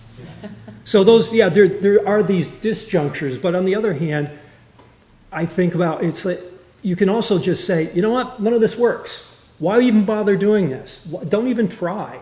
They were trying to at least encourage something that was different. But that big myth of the bread money and working that 4 hours a day to be able to sustain your lifestyle, that lie, it just feels so wildly unfair and damaging. And when I think about what the Nearings stood for, lying about their finances like that absolutely destroys all credibility. Because beyond even the inheritances that they had to buy all that land, they were getting money from stocks and trusts and insurance policies. You know, when other family members would die, they would inherit other money. And so there was like this constant infusion and inflow of cash that came far from any of their activities related to the farm itself. The land provided us with everything we needed, from food to building materials, allowing us to live comfortably without a regular income. But of course, when I think about something like that, I also have to look in the mirror and recognize that I too am guilty of some of those sins. I'm looking at the man in the mirror. I'm asking him to change his way. Now with our series Taking Root, featuring people leaving their old lives behind to take up farming as their new career. And Morgan Gold made a big transition. Yeah, he left behind an executive position in Washington, D.C. and a six-figure salary. And now he and his wife are living the rural life. Now, if you don't know me and you somehow stumbled upon this YouTube channel that's a collection of oddball video essays and awkward personal stories, then please allow me to give you a moment of backstory to give you some context and perspective. So my name is Morgan Gold, and I live on a farm here in Vermont. I am a farmer. I have been running this farm now for nearly 6 years, but I was not born into the farming life, and I wasn't even born here in Vermont. I was born in suburban Connecticut. I ended up going to college in Boston. After college, I ended up in the corporate world, working at insurance companies and investment companies, living in cities like Hartford, Connecticut, and New York City and Washington, D.C., spending more than 20 years working in the corporate world before my wife and I ultimately made the decision to leave our lives in Washington, D.C., and move to this farm that had been vacant for more than 6 years and ultimately try to start a farm myself. At that point in my life, even though I was professionally very successful, I was personally feeling very unfulfilled and very depressed. I felt like my life didn't have meaning. And somehow, through a combination of backyard gardening, learning about permaculture, and reading books like The Good Life by Scott and Helen Nearing, I got this dream of wanting to start a farm. And so, yeah, that has been the journey I've been on. And pretty much from day one of starting the farm, I've been documenting what I've been doing on social media and putting out little videos on YouTube and TikTok. And ultimately, at this point, I've amassed more than 100 million video views and more than 5 million followers across all the different social media platforms. Media outlets like the New York Times and the Boston Globe and NPR and Good Morning America have covered my story. And despite the fact that I have no agricultural background and I didn't even start doing this until I was in my late 30s, at this point, I'm one of America's largest and most viewed homesteading and farming influencers and content creators. Do you like apples? Yeah. How do you like them apples? Which, believe you me, is never a place I ever expected to end up in, yet here I am. And like I said earlier, it was the writing and work of Scott and Helen Nearing that was partially responsible for me making this leap. It was definitely one of the things I leaned on to help convince my wife to also want to make this change. And so while I do feel a tremendous sense of resentment towards the Nearings for a lot of the parts of the story that they left out, I also, to a certain extent, know where where they're coming from and can feel a sense of empathy towards their position. Because yeah, when I look at my own personal story, I see so many parallels, it's ridiculous. You know, like I just said, my wife and I were able to purchase this farm back in 2016, and the purchase price for this farm, which is about 160 acres and includes a large farmhouse that needed a lot of work, as well as a very large barn that still needs a lot of work. We bought this land back in 2016 for $350,000. Now, as I'm recording this in 2024, that seems like an absolute steal. But back in 2016, that was a reasonable amount of money to pay for a farm like this, particularly for the fact that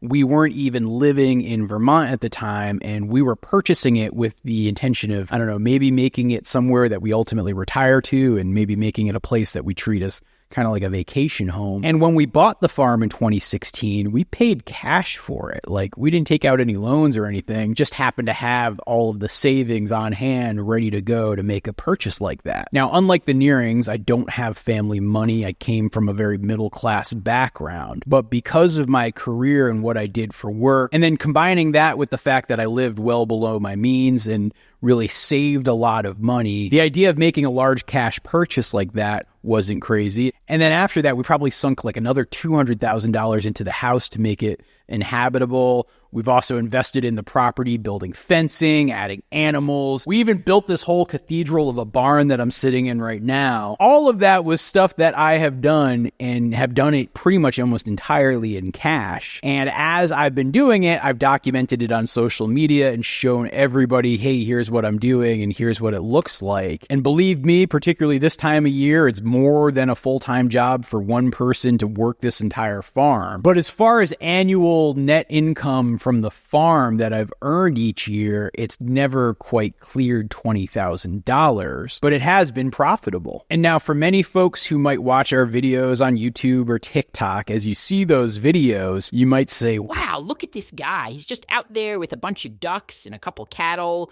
doing his thing, living his life, living just the perfect, simple existence. I would love to live a life like that. The truth of the matter is, as I run this farm, I, number one, don't have to deal with the pressure of a mortgage on this farm to pay for the land that I have. And then the second piece of that is, as I look at my annual income in terms of what I make significantly more money from making videos and content and selling things like my book or t-shirts or sponsorships than I have ever made from actually just selling farm products like a frozen goose or some beef or some pork. And I will often feel personally kind of dishonest when I think about some of the content I make and some of the things that I put out there and how I position myself and how I position my farm relative to what any other person who's watching my videos and might want to live a life like I do would be able to do. Because again, number one, I recognize that I come from this place of privilege where I had significant financial resources to start with. Then number two, as I was starting the farm, I actually worked a job that paid a very good income, particularly a very good income to relative to what other folks make around here. And so I worked that job simultaneously to building up the farm as well as building up our social media audience. And now at this point, there's no way that the income from the farming activities is ever going to surpass the income that comes from social media. That circumstance was not intentional, and it was kind of an accident. Like the idea of starting small and starting slow and building up my skills and building up the business, that was always part of my plan. Like my wife did not want me moving up here and starting the farm without having some sort of fallback strategy as well as side income to make it all work out. But the social media thing was never intended to be a big driver of income. You know, I started documenting what I was doing on the farm really for two reasons. One, because I knew I needed to market my farm products. I figured creating content would be a good way to build up a pool of potential customers so that when I started to have duck eggs to sell, I would have people who'd be interested in buying my duck eggs. I didn't think about the crazy things that you can earn from sponsorships or Google AdSense money or money from Facebook, like any of those things. I wasn't even thinking about it at the time. And so I would just go out there and do the work on the farm and try to figure things out and try to build up my skills and try to build up that business. But simultaneously, I would document it, and I really enjoyed the documenting part and the storytelling part. And so things kind of grew and took up speed and momentum. And it didn't happen overnight, but by the time like we were kind of towards the end of 2020, I was looking up and realizing, oh wow, I could just do this full time and not even work my day job. And I ended up working that day job for, I don't know, I guess a little bit over another year before quitting that, because I had wanted to stock up and add more to my savings before I left the corporate world. But now at this point, after doing that, I don't know, about 2.5 years ago, I barely have looked back and can't ever foresee a situation where I'd want to go back to the types of jobs I was working before I was doing all of this. And now you guys might hear me tell this story and say, wow, that's interesting and good for you. That sounds like a real success. But I'll also admit I feel a strong sense of guilt with what I put out there in the world and how I may potentially make other people feel. Because every single day I get emails and letters and just even social media comments about people wanting to do what I'm doing and ultimately saying I'm living out their dream. But I don't think they're necessarily appreciating both the advantages I started with as well as those side things that I have going on right now that make it all sustainable personally for me. And probably the best example I have of this is last year on one of my podcasts, I interviewed a woman who was a viewer of my videos who was rather resentful of the fact that I did earn so much money from other sources other than the farming income. There were red flags right away. Where's all the money coming from? You add new things to the farm, but not to scale. Because if he's not doing it to scale, if he's not making enough money, but he bought a really super expensive tractor brand new with all the fixings. I've never known a farmer to do that, by the way. When I see your fences, honey, you got money. But I guess my question then is, what is the true farm product? If the true farm product is the social media, then the rest is almost like window dressing for the social media. You know, it's what you've created in order to continue. And to me, that's marketing. You know, a lot of what you do on the social media just says marketing to me. You're marketing this, you're marketing that. But if that ultimately is your true farm product, then here's where I get a little grumpy. And I'm just speaking as a homesteader. This is why I wanted to have this guy. I really appreciate you engaging. This is where I get grumpy. I'm going to get on my soapbox. Here's my little soapbox. There are so many in the homesteading world who their real true product is the marketing. They're writing the books, they're doing the videos, they're doing all, and they have convinced all these people that you can do this, everybody can homestead, and you can do this, and blah, blah, blah. And they don't talk about, and they don't admit how very, much they have to subsidize their homestead, how much money you need to start up with in order to homestead, the knowledge base that you need ahead of time. Or they talk about the beginner level homestead, but they never really talk about much more than that. And that makes me wonder, do you do more than the beginning level? Oftentimes, the dilemma around what to share and what not to share is a challenging one for folks like me, or many of my friends, or other folks out there who are creating homesteading or farming content and are acting as influencers. These folks really face a unique challenge that often goes maybe underappreciated is the wrong word, but unseen for sure. So behind that rustic charm and pastoral scenes that you'll see of the stuff online, there's a lot of things that go on behind it. And initially, these folks often start their journey with this genuine desire to return to a more simple, sustainable way of life. And they will often plant gardens and tend animals, and they'll share their experiences, whether it's with friends and family or broadly hoping to inspire others or educate others. However, as their following grows, so does the complexity of their lives. What started as a personal journey now becomes a public spectacle. Every day becomes a potential episode, every task a segment, every failure or success a part of a continuous narrative crafted for consumption. The authenticity of their lifestyle begins to blur with the entertainment value it can provide. This transformation isn't just about how they change their farm or homestead, but how they've seen and perceived a struggle that many can empathize with, and at least a lot of folks are emotionally emotionally invested in. The dilemma also deepens with the economics of content creation. Success on platforms like YouTube can lead to significant financial benefits, which ironically might contradict the humble, self-sufficient ethos they promote. Suddenly, there's a pressure to upscale, to make each project bigger, and to make each video more engaging. They may start facing decisions about investing in new animals or equipment, not just for the farm's benefit, but for the content's appeal. And I think the challenge also kind of compounds when you think about the dynamics of running a farm business. To give you a very real example that I face on a regular basis, on my farm, the most profitable product I can sell is tree seedlings. When I look at both the amount of capital it costs to start it, the amount of work to get them going, and then the available marketplace that's out there, financially, I can do no better than sprouting chestnut trees and apple trees and black locust trees and oak trees, and then selling them in bulk to people all over the country who want to have homesteads or farms or food plots for hunting or are just trying to really figure out a way to manage their habitats better. But when I compare the amount of views I get for the content I make about growing trees compared to, say, raising ducks, the economics are completely different, because those videos that are featuring ducks or barn cats are going to get millions of more views than any of those tree videos ever would. And the amount of income I'm going to generate from those millions of views is significantly greater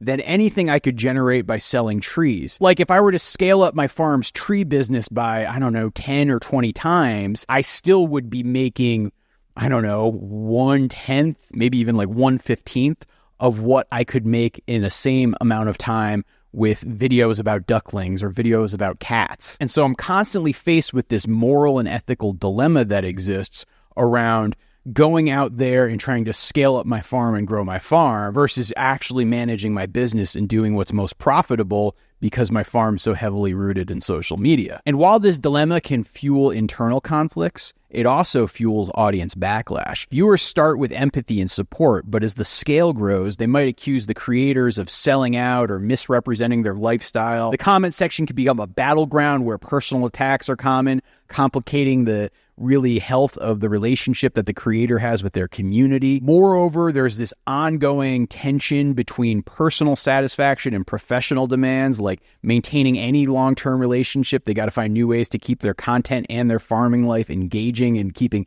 interested and active with what they're doing, even if that's in conflict with what might get the most audience response. When I first started my farm, it was all about getting back to the basics, growing my own food, starting a business, learning new skills, taking care of the land, really living that dream of simplicity and sustainability. I grabbed my camera and I started filming everything because I wanted to show what it was like. It was real, it was raw, it was honest. It was just me sharing my journey with mostly my friends and family and whoever else would watch. And as the views started ticking up, I felt a rush, like this real connection. People from all walks of life tune in to see this city guy fumble his way through farming. Comments flood in. People start sharing tips and their own stories, and you start to build this community, this like digital commune of folks who are interested in the same things. But before I knew it, I wasn't just a farmer or a homesteader.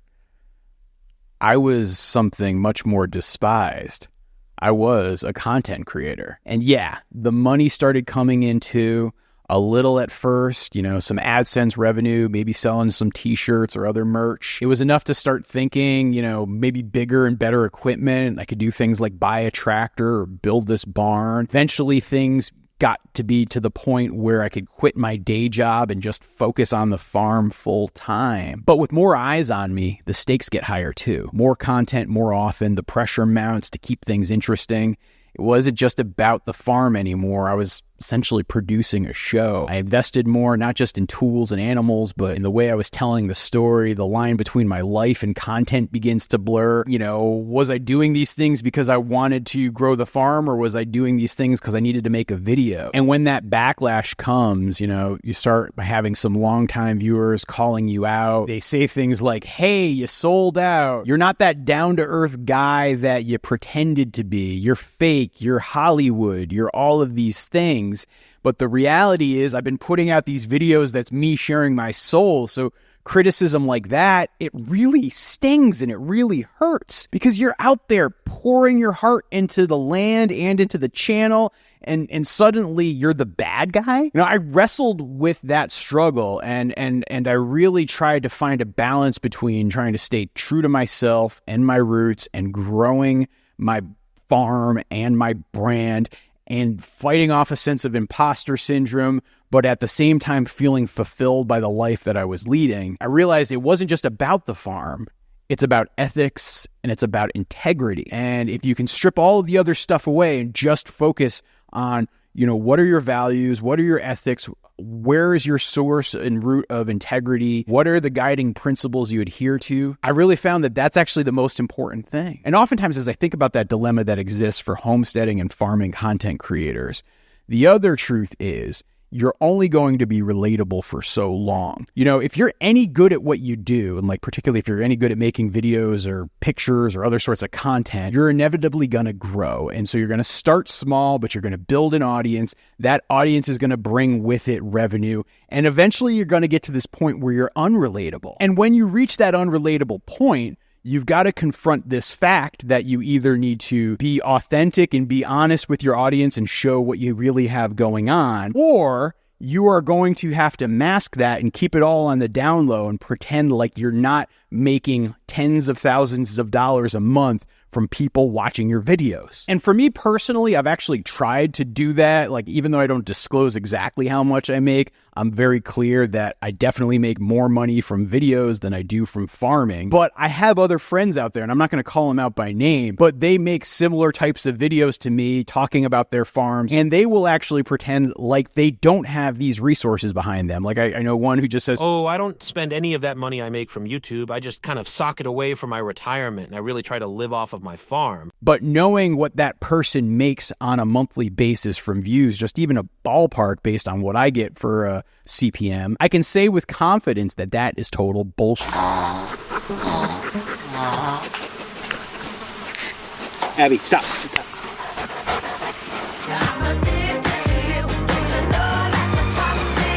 By the time Keith and I had begun our homesteading journey, we had swallowed whole the good life theory of economics. Their plan surely would have worked the way they said, if only we had done it the way the Nearings said they did it. I didn't know then that, farm animals and kids notwithstanding, there was no way in hell Keith and I could have homesteaded the way the Nearings actually did it. I see so many parallels in what Gene's saying versus what folks say about me. And so because of that, I have that empathy for the Nearings. But at the same time, I don't think what they did was right. And in fact, I think it was wrong. And I think it was harmful to people. And I think it sent a lot of folks down a path that they might not have gone down if they had been fully informed and if there had been full disclosure on the part of the Nearings. So many people out there have said, oh, living off the land and living simply just seems so appealing. Only having to work about 4 hours a day to do your bread work, that makes perfect sense. And by golly, if that did not influence a lot of folks to stop what they're doing, uproot their lives, and move off to the middle of nowhere, and at least for a few months attempt to go back to the land. And now eventually, pretty much all the folks who did that discovered through their own personal experiences that the Nearings had to be full of total crap. And some of those folks probably just went immediately back to their lives. Others of those folks actually stuck with it and found a way to make it all work, particularly around here in Vermont. I know many older baby boomer couples, they're of that kind of late 60s into the early 80s age at this point. They really had that experience of coming here to Vermont in the late 60s or early 70s, trying to go back to the land, and ultimately piecing together some sort of life that has them here today in essentially the retirement years. Actually just the other day, I was helping an older woman a couple towns away post up her land and put no hunting signs around her land. And when I was talking to her, she was telling me her story. And one of the influences that brought her here was exactly what I'm talking about. She read The Good Life, and that motivated her to get down into this rabbit hole. And here she is 50 years later, still doing it, still living around.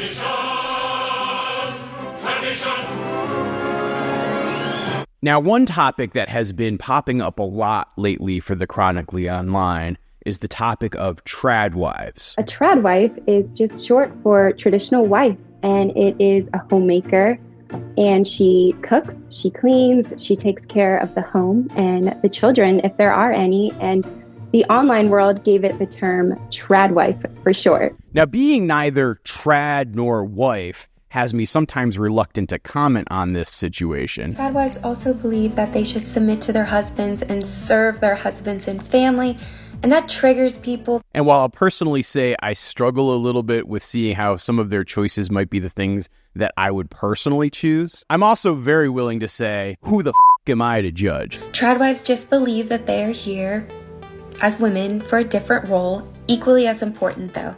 Because the reality is, if I look at my home life and my marriage, I almost feel like in a lot of situations we have our gender roles reversed. I do the vast majority of the cooking in our household. A lot of the cleaning that gets done in our house is my responsibility. And when I say my responsibility, I mean I hire somebody to actually help come and clean our house once a week. And while my work keeps me here at the farm pretty much all of the time, my wife is the one who actually leaves the house to go earn money as part of her employment. And then on top of it all, rather than having like 8 children following me around every single day as I do my chores, my wife and I are actually childless by choice. But as of late, as I'm seeing a lot of the discourse about tradwives... Nara Smith isn't a tradwife influencer. You're either a neoliberal capitalist feminist, you have internalized misogyny. Everything that Nara Smith does in her videos is everything that the patriarchy has taught us to do as women. TikTok's tradwives are under attack because the internet thinks they're a plague to society. These tradwives on social media are going to be the end of y'all. They are selling you a life and a dream that they do not even live. I am very much seeing there's this interesting tension that keeps popping up over and over and over again, where you have a lot of men and women online or like in the media commenting on these women who are posting content about their lives. And they often seem to be in a place where they're trying to sleuth and figure out, are these women really happy? Or are these women just hostages? We will never know if Hannah Nealman herself is really happy or really fulfilled, or if she chose this life. Blank stares, the emotional exhaustion, right? The like drone storytelling, the husband centering, the rapid family expansion, the loss of self and identity. Hannah from Ballerina Farms could have been a star at Juilliard, but she gave that up to be with her husband. Now people are upset because it seems like her husband doesn't appreciate her at all.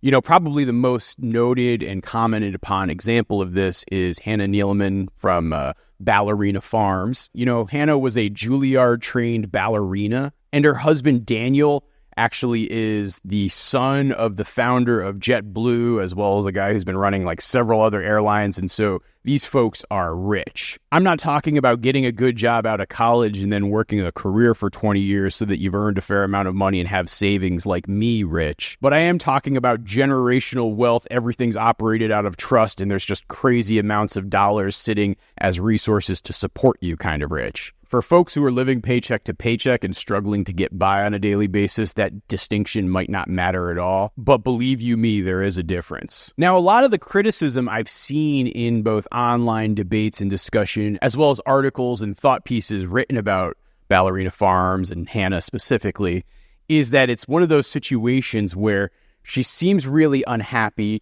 She's doing this as a performance. And you know what? I'm pretty sure this woman might be being held hostage. You know, maybe the most frequently cited example of this is Hannah had wanted to go to Greece for her birthday, and she was hoping for a trip to Greece as a birthday present. Okay, that's my birthday present from Daniel. Hoping there are tickets to Greece. I took it off. It's from Ukraine.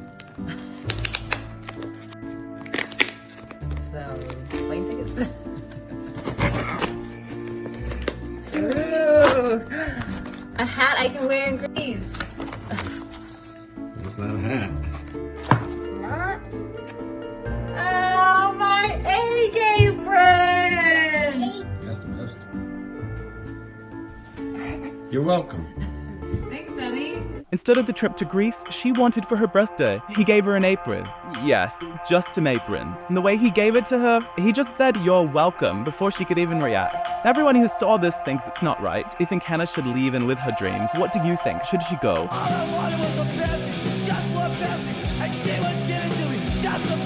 Yes, her multimillionaire husband gave her an egg apron, an apron designed to go outside and collect chicken eggs for her birthday as a birthday present, and Hannah had to act like she was not disappointed. And I think the reality of a situation like that is, particularly when you're creating content about your life and you're giving people access to what is your private world and they have this insight, they then see you as almost like a character in a television show, and they start to speculate on your motives and like kind of the deep down thoughts and inner monologue of your character, and they start to root for you or root against you. And kind of all of those things give people very strong opinions about who you are and what you're doing and the way you're living your life and the interactions you're having with your marriage and how you're feeling about child rearing and whether or not you wish you had more epidurals for your 8 children. Like the access you're giving people as a content creator and the way you're inviting them into your world, you are now creating an environment where millions of people are going to speculate on your most interpersonal and intimate moments and really say what they mean and what you're thinking and what you're feeling, even if they do not know you. But hey, that's just all part of this big Faustian bargain that's out here. And as much as I might have over the years been frustrated or angry or sad about people speculating about me and say my marriage or my relationship to my dog, like I gotta recognize just how incredibly lucky I am to be able to live a life where I can earn my living by just simply hanging out here on my farm and taking care of my animals and turning on a video camera and rambling incoherently whenever I feel inspired to do so. And I'm able to earn an extremely comfortable living by doing all of this. I pretty much consider myself an atheist, but even still, there is no way for me not to see my life as anything other than blessed. And so when I look at the discourse about ballerina farms and often the criticism that's levied in the way of both Daniel and Hannah, it's hard for me not to feel a strong sense of empathy and kinship. Yet at the very same time, I also can take a look at some of the criticism that gets put out their way and actually understand where it's coming from. Because key in patriarchal tradwife culture is this idea that the woman ought to be constantly giving of themselves and not need any help, that it is actually a moral accomplishment to be able to do all of that on your own, and it is your duty to do on your own. If this is really such a peaceful, simple life or a life of oppression. Because like when you think about it, right, for women, tradwife, homemaker, and family caretaker and person who's just popping out little humans and raising those little humans up, that role has been so ingrained in our society for so many centuries and so many generations. And it's really only been like, say, the last 50 some odd years where a lot of that's been peeled back. To see people championing that thing and promoting this idea that, you know, the woman's place is in the home and the woman's place is taking care of her family, I can see why that is very much threatening to a lot of women out there, particularly women who do have careers and who do work outside the home and who do see something other than just taking care of a family as their primary role in life. And I know it might sound like I'm trying to both sides this topic, but I see both sides, and I also recognize the fact that I am an imperfect messenger for this topic. There is something called mansplaining. Have you heard about this? We know what mansplaining is. Mansplaining is when a man will... And so, yeah, you guys can speculate all you want about the ballerina farm story and their marriage and their situation and whether or not Hannah's happy or not and all of those things. You totally can do it. You paid the price of admission. You were watching those Instagram reels and you're liking those TikToks and you're even maybe commenting on some of those things. And heck, you might even be buying food from their farm. And so, you know, you're participating in the whole thing. And so, yeah, you too can have an opinion. But I do wish that all the discourse about tradwives and a lot of the speculation that happens there gets treated just solely as that, speculation and opinion, not actually uncovering facts, not revealing secrets, because honestly, it's really not doing that. I think the other important thing that viewers should really keep in mind is the fact that these are actual real people. They are not TV characters. They are not imaginary. They are real humans, and you are saying things about who they are and how they live, and that could possibly hurt their feelings. Now, that might seem insignificant when you look at somebody who clearly has way more privilege than you do, but for them, it doesn't make it hurt any less. Part of where some of that vitriol, particularly for ballerina farms, comes is actually in some of the same criticisms that get levied about the Nearings, right? And even get levied about me to a certain extent, where people will see a person living a simple, humble life where they're just kind of living off the land and the sweat of their brow. And that is how they're first introduced to these people. And when they finally learn and have it revealed that they are like jet blue rich, it sets up a lot of jealousy and anger. Content creators who are out there putting their lives out there for people to emulate or be inspired by need to be more honest about what their financial means look like and what resources they have behind themselves. They show off such a peaceful and wholesome little life that's hard to not like. Even if you don't want to be a farmer, there's something ingrained in us to be living in the mountains, to be connected to the food that we eat, and to be living in community. And this is the kind of stuff that just makes you want to run away and start your own little farm. And don't try to pretend like it's not there. Don't try to gaslight people for bringing it up and acting like, oh, it doesn't matter at all to us. Because it does. And you really need to be more honest with your audience when it comes to that. I wouldn't be making this video if the Nearings had always been honest about where their money came from and that they had all this family wealth and that's what they used to support themselves, versus getting on their high horse and talking about how all you need to do is work for 4 hours a day to earn your bread money and how you really need to not worry about participating in the broader capitalist system. Like, if they hadn't been ranting about all of that, the hypocrisy of their hidden wealth would not be nearly as galling and offensive. And I think the same thing goes for Ballerina Farm. If they are really more upfront about their story and like did a whole piece about how they bought their land and how their farm works and kind of the details of that. And I'm not saying like, oh, you have to go into the details of a prenup or talk about exactly how much money you make from every single brand deal, but just do the much more directional nod in recognition of the fact that you are coming from a very privileged and lucky place and that you do have these resources behind you. And for folks who might be stumbling upon this content and seeing this simple, humble farming family of 8 children and 2 parents living out west and living on a ranch and milking their cow every single day, like if you're seeing all of that, like help them recognize the fact that there are other means to support you and you're not living off the land and then you're not perpetuating that myth of living off the land, because that myth can do a lot of damage to a lot of people. And then furthermore, for you guys as the audience, it really is your personal responsibility to become a little bit more critical in your thinking of all of these things and really think about how some of these things work and maybe not take absolutely everything at face value. That is not me saying you need to become a conspiracy theorist and you need to unpack every little gesture and every little side glance and every little gift and have an analysis of what that means or doesn't mean and use it as a barometer for the health of a marriage. But do recognize that pretty much anything you're seeing within social media is constructed and it's something that is created and it's not entirely real. And that doesn't mean that like everything around a content creator is fake. I mean, like, for example, this is a real gosh darn wooden barn. And I'm really here on my farm and my barn cats are really circling around me right now because they want me to feed them. But also recognize there's a certain amount of artifice here. I've got a ring light right over there. I've got a second light right over here on top of this little mini fridge that I use to keep all of my seltzer cold. I've been talking into this wired microphone this entire gosh darn time. And this pink windscreen that I have on top of my microphone is entirely unnecessary, but I just put it there because I kind of like how it looks and it makes my videos a little bit more identifiable. I'm not just turning on my camera and saying whatever comes out of my mind.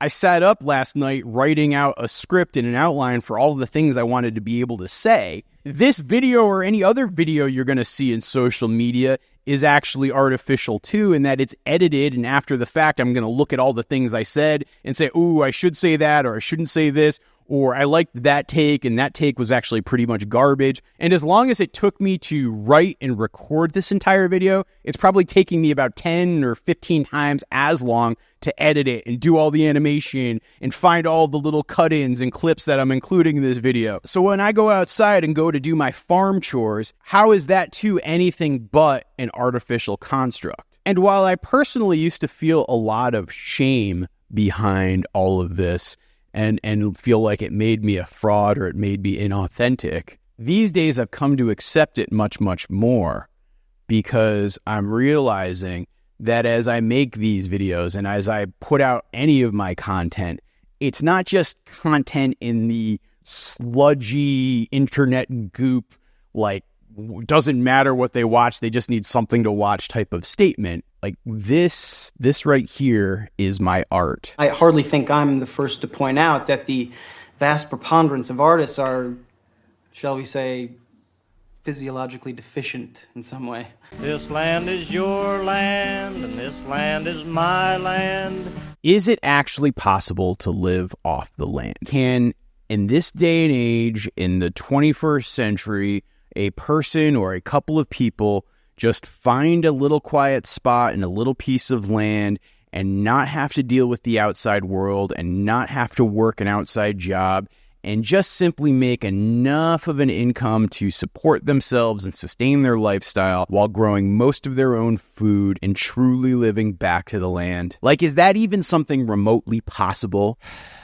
And I don't know if I know exactly the answer, but I can tell you this much after running this farm now for 6+ years. Trying to be a small-scale farmer only operating off of small-scale income is virtually impossible. And I know, as I've told you guys my personal story, that's clearly reflected there. But if you look at the broader demographic data and economic data for farmers within the United States, I would argue that it's pretty much consistent across the board. According to the USDA Economic Research Service, 96% of farm households in the United States derive some sort of farm income from off-farm activities. This highlights the significant reliance of American farms on off-farm income. You know, on average, off-farm income contributed 82% of total income for all family farms in 2019, which was roughly $101,000. Smaller farms tend to rely more heavily on off-farm income than larger farms. For example, small family farms with an annual gross cash income under $350,000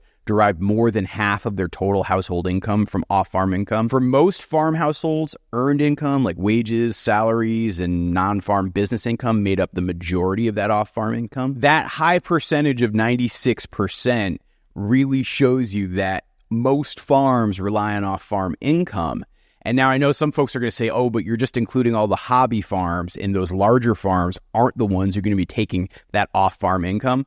Well, even most of the big farms aren't operating off of their farm income alone. 39% of the nation's 2.1 million farms receive some sort of direct government subsidies and payments from programs like crop insurance, disaster aid, conservation payments, commodity support. However, when you break that number down, the percentage is really driven more by the size and scale of the farm than just the number of farms alone. Because around 75% of large commercial farms, so the guys making more than $350,000, are the ones who are receiving the cash payments, at least in 2021. 31% of the mid-sized farms also receive payments. 29% of small farms, so the little guys like my farm, are receiving it, so really only 1 in 3. And I bring up the concept of farm subsidies from the government when talking about living off the land, because I think it's important to note it. Oftentimes those farm subsidies get swept under the rug and ignored, and when you think about what's a real farmer who is living off the land, you can forget about the fact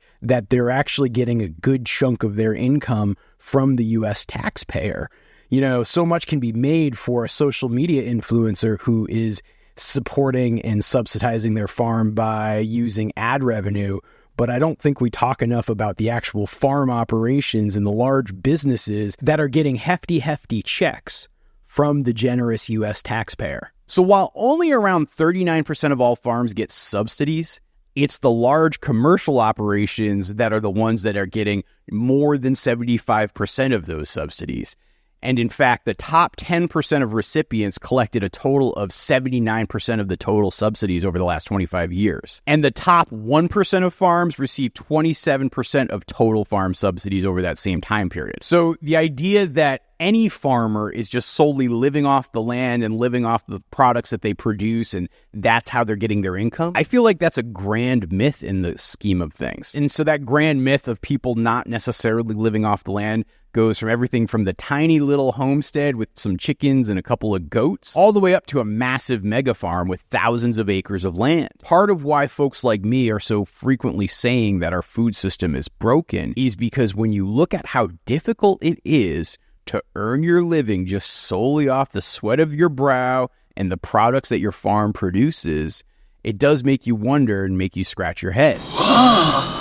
Now, I'm not going to be so foolish as to declare that there's absolutely not a single soul in the United States of America solely living off of the land and the product of the land. But what I feel like I can say with confidence is it is a tiny, tiny, tiny number, probably less than half of 1% out of the millions of Americans who are living on farms or homesteads. And if I had any sort of goal or agenda in making this video, ruining that myth is wicked, wicked important to me. I think the more that we can dispel that idea for more people and be very comfortable with acknowledging the truths of the actual situation, it's going to make it more feasible for more people to potentially start growing their own food. There goes my hero.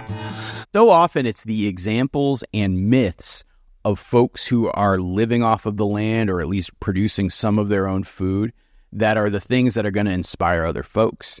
You know, throughout this video, we've talked about the Nearings and their example, but let me give you another one that was significantly impactful for me personally. Now, over the last 30 years or so, there is nobody more influential when it comes to regenerative farming and inspiring more people to explore regenerative farming than Joel Salatin of Polyface Farms down in Virginia. While he's been personally running his farm since I believe like the 1970s, he really came into prominence after the publication of Michael Pollan's Omnivore's Dilemma. Within that book, Pollan follows Joel around and you hear the great story about this small farmer in the middle of rural Virginia, at like kind of the base of the Appalachian Mountains, able to do a farm that is both good for the land and producing good food for people. And the example that's highlighted and shown there is very, very inspiring. I mean, I know it was wicked inspiring for me personally. You know, when I first started down the regenerative agriculture rabbit hole, I definitely read Omnivore's Dilemma. I started to read many of Joel Salatin's books too, and believe me, he's written a whole heck of a lot of books. And at that time in my life, I was living in Washington, D.C., which is like 3.5 hours or so away from the Salatin farm. And so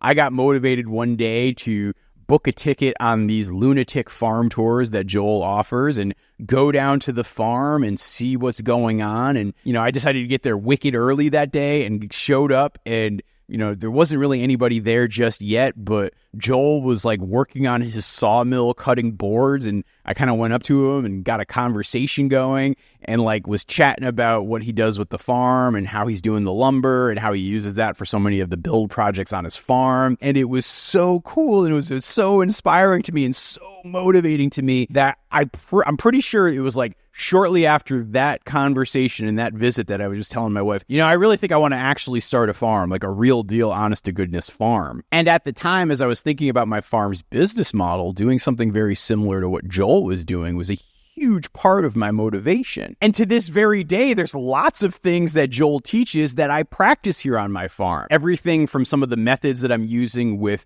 rapidly grazing my cattle, but also in the way that I have my chickens following the cattle so they help manage the fly population and spread manure and give us eggs. The way I have the pigs living in the woods, like all of those things, while it's not only inspired by Joel Salatin, the first place that I was personally introduced to those ideas and concepts was within Joel Salatin's books. And if you talk to a lot of regenerative farmers out there who raise animals, arguably the biggest gateway drug book out there is Pastured Poultry Profits. And yes, that's profits replacing the S with a $sign, which when Joel wrote it really served as this playbook for how other people could take his model of farming and apply it there. You know, particularly with starting with chickens, it's one of those things that gives you a very quick cash flow turnaround. And the reason I say that is this. Like if you're thinking about raising, cattle for beef, like you're raising a steer and you're going to harvest it and have beef that you can then sell, what you're going to have to find is that takes a couple of years to do. You know, Probably somewhere between the ages of 2 and 3 is when a lot of cattle end up getting harvested. And because Joel Salatin's style of farming is very much a proponent of selling your own product direct to customer versus having calves and then selling those yearling calves to, some sort of stock house or auction house who then sends it off to a feedlot in the middle of the country, you're having to raise that bovine for about 2 or 3 years before you're going to be able to harvest it and sell it. And so your cash flow turnaround on a business like that is very long. And if you're a new farmer just starting out, it's very expensive to get started with cattle, and it takes a long time to even see any sort of income whatsoever. But with raising chickens on pasture, if you're raising the Cornish cross chicken, you're pretty much going about 8 weeks from when the day-old chicks show up at your farm from the hatchery to the day that you're butchering your chickens. And so that's a very short window that you really only have to do them. And so within 2 months, you're able to start generating a return and a cash flow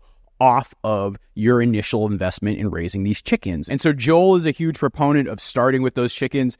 I think a lot of other farm business experts and like small farm business experts would argue that you should be starting with chickens too. Like it makes a lot of sense. When you read Joel Salatin's Pastured Poultry Profits and you look at some of the numbers and assumptions that he has in there, one of the biggest challenges that's inserted in there is he recommends that you butcher your chickens on farm as a way to save your cost. Plus, in a lot of parts of the country, it's going to be very hard to find poultry processors who are willing to work with a smaller scale farmer. And so because of that, plus a lot of states having very liberal on-farm butchering laws for poultry, it's something that he recommends that you can do. And when you look at Joel Salatin's business model today, chicken is still a very profitable part of the Polyface Farm business model. But the thing that nobody's talking about is there is a hidden advantage within the Polyface model that most farmers aren't going to have access to. And specifically what that is Polyface Farm, because they have such a widely known brand and because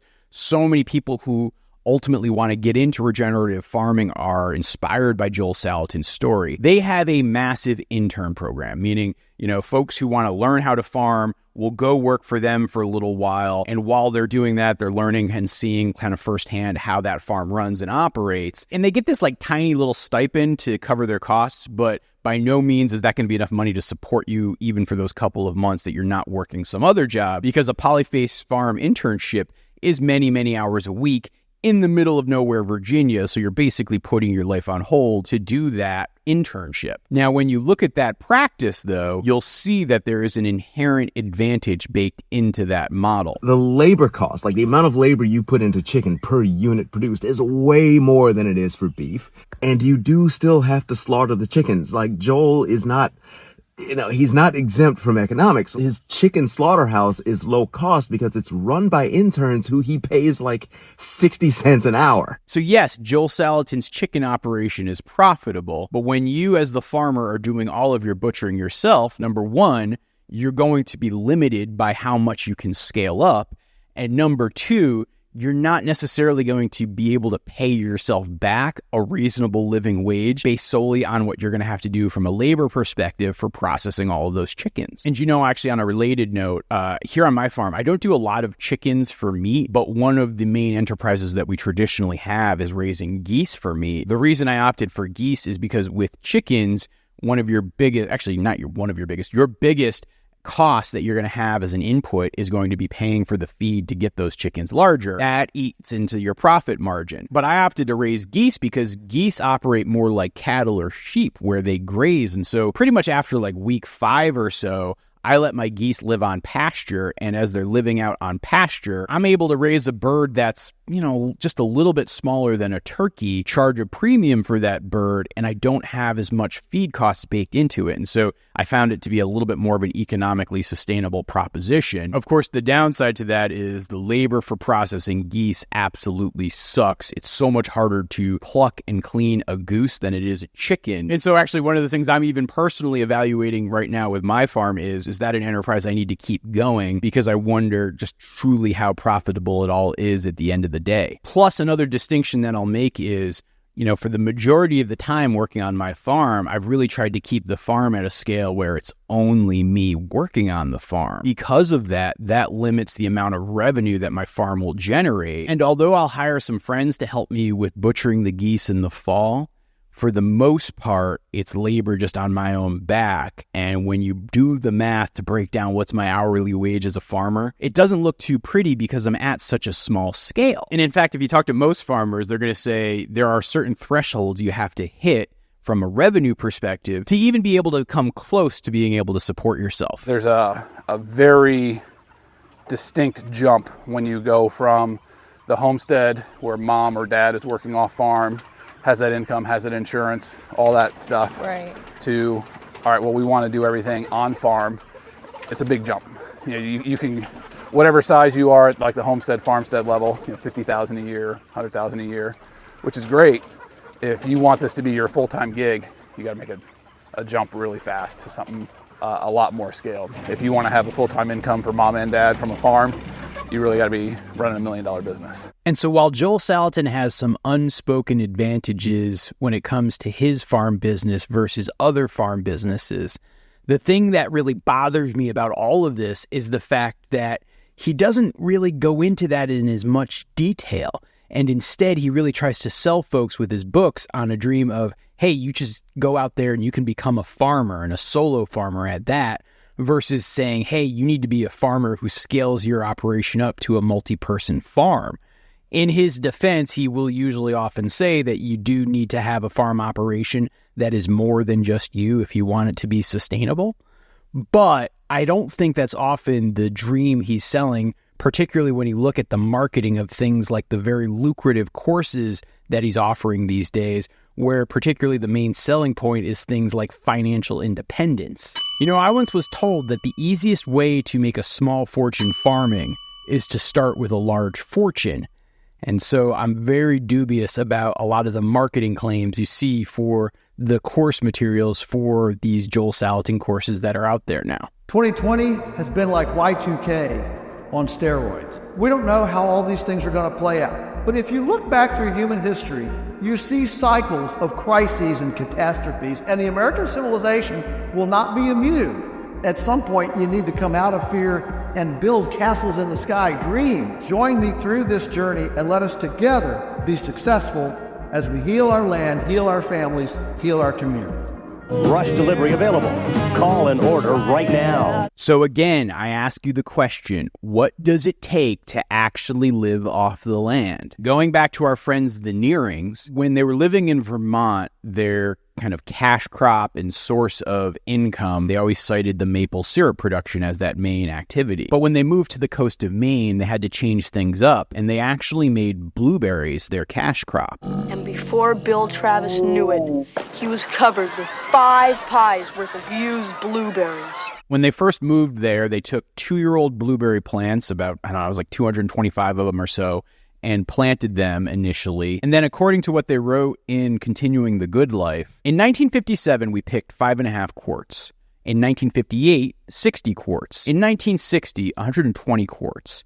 In a word, it was 7 years before we had blueberries for sale. Thereafter, the pick rose steadily to 655 quarts in 1965, 1,034 quarts in 1970, and 1,296 quarts in 1971, which was our banner year, since we pick around 800 quarts. Now, in a point first raised by Jean Haybright in her book, if you assume that they're selling their blueberries at about $3 a quart back in like 1970, and even if you went with their high watermark of nearly 1,300 quarts of blueberries, you're still looking at less than $4,000 a year in annual income, which, as Jean cites in her book, you know, that was roughly what her husband and she were making, which had them very much struggling and barely surviving and eventually not even being able to maintain their homestead just from the homestead income. And if you actually look at some of the data surfaced by the Nearings biographer Greg Jolly, what you're going to find is that from 1952 to 1971 with their blueberry operation, the cost of things like planting and upkeep and kind of all that good stuff, mechanical stuff, all that, you know, is $18,445.95, while their berry income, which included blueberries, strawberries, and raspberries, was $11,616.20. And so if you're looking past the revenue number and only looking at the profit number, what you're going to find is they lost nearly $7,000 over that period of time. That does not seem like much of a cash crop to me. You lied to me, Mr. Lundgaard. You're a bald-faced liar. Bucky, please. A liar. Bucky, please. And for a lot of folks, when they hear about the facts and key details that Helen and Scott Nearing omitted from their books and how they presented themselves to the world, it definitely fuels a lot of resentment. I think it's this idea that you were living one way and telling people that they could live that same way, and then to find out that it was a whole crock of, that sort of thing is just merely kindling for an anger fire. Like, for example, when I was researching this video, I found this one post on Reddit by a Redditor by the name of Figwit, and they say, Helen and Scott Nearing were full of So this is sort of a rant and a gripe. My parents are boomers and were big into the Back to the Land movement back in the 70s and 80s. They were obsessed with the writings of Helen and Scott Nearing, especially The Good Life by Helen. They even went to Nearing Homestead and met Helen after Scott passed away. So I grew up hearing stories about them and how they were incredible self-sufficiency experts growing all the food they needed to survive on the land. I ended up reading their books, and I too was taken by their humble, rich lifestyle. However, that was the problem. I learned much later on that they were filthy rich. One of them inherited $1 million or more from a rich parent, and so they were set up from the start to live any way they wanted without having to earn a living. I guess my problem is that this seems to be a theme with some famous homesteaders that live a frugal lifestyle. Many are independently wealthy, extremely privileged before they start their journey, and thus set up seemingly unattainable goals.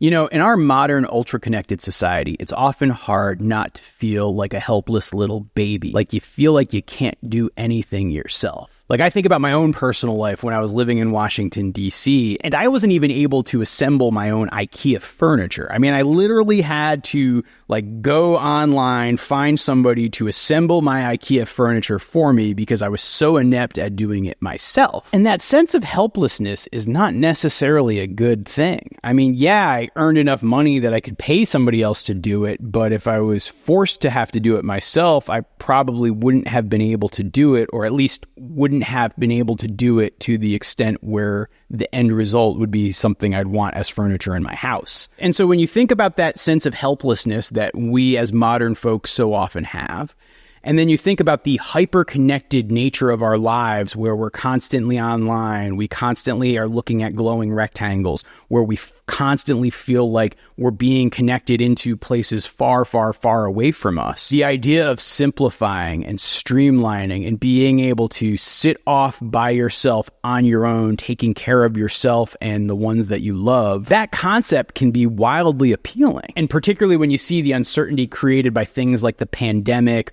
or wildly out of control inflation or racial strife or the sense of a potential looming civil war. All of those things don't make you want to get closer to other people. They make you want to retreat, go back to the basics, and get as far away as you possibly can. When I personally look at things from that perspective, it makes very good sense. But when I think of the Back to the Land movement, I think a big part of its failure is the fact that it did exactly that same thing, where you had these people who were trying to find a sense of simplicity and happiness and self-sufficiency for themselves and their families. And while I know that there's folks out there who are going to say, well, when you're on an airplane and you lose cabin pressure and the oxygen masks drop down, they always tell you to put your mask on first and then worry about other people. And I kind of get that. But the truth of the matter is, when I think about those Back to the Landers, I cannot personally think of any examples where people decided to immediately start putting oxygen masks on others. And I say that as an observation, but not necessarily as a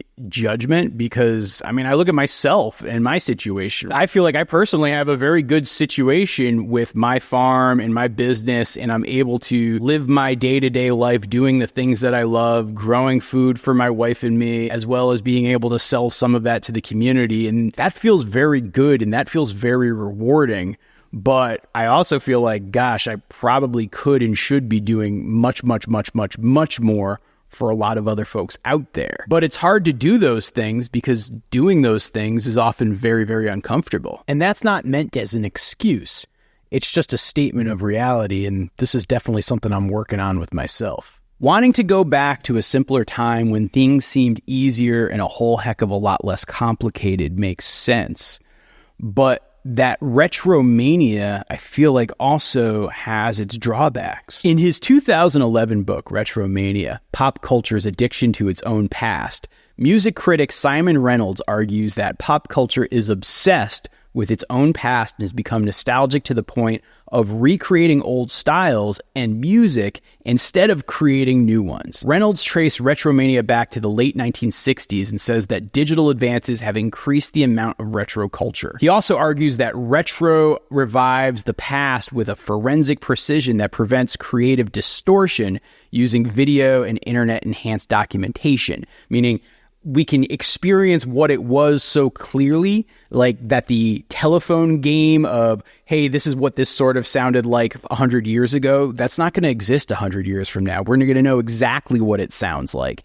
And so that distortion that happens through filtering isn't happening anymore. It's just simply recreation. The phenomena of retromania, as described by Reynolds, can indeed be connected to the Back to the Land movement and even modern homesteading of the 21st century. Retromania's core idea of the cultural obsession with revisiting and recreating the past, often with great precision and a longing for a more perceived simpler time and a more authentic time, is they go hand in hand. There is this nostalgia-driven impulse that can be seen within the Back to the Land movement, and it really does reflect this yearning to get to those simpler times. I think what's going to be interesting, though, is as you look at the documentation that's happening today with modern homesteading and social media, where everything has a YouTube how-to and a tutorial, it's not going to necessarily grow in the same way that it did tracing it from what happened, say, in the 1800s to what happened with the Nearings and what they documented in their Good Life books to what the Back to the Landers then went to try to act on by following those Good Life books or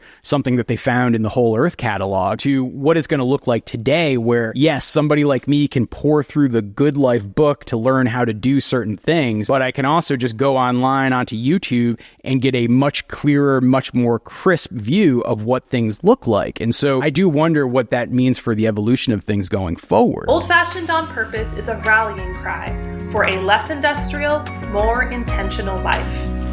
Buy it today wherever books are sold.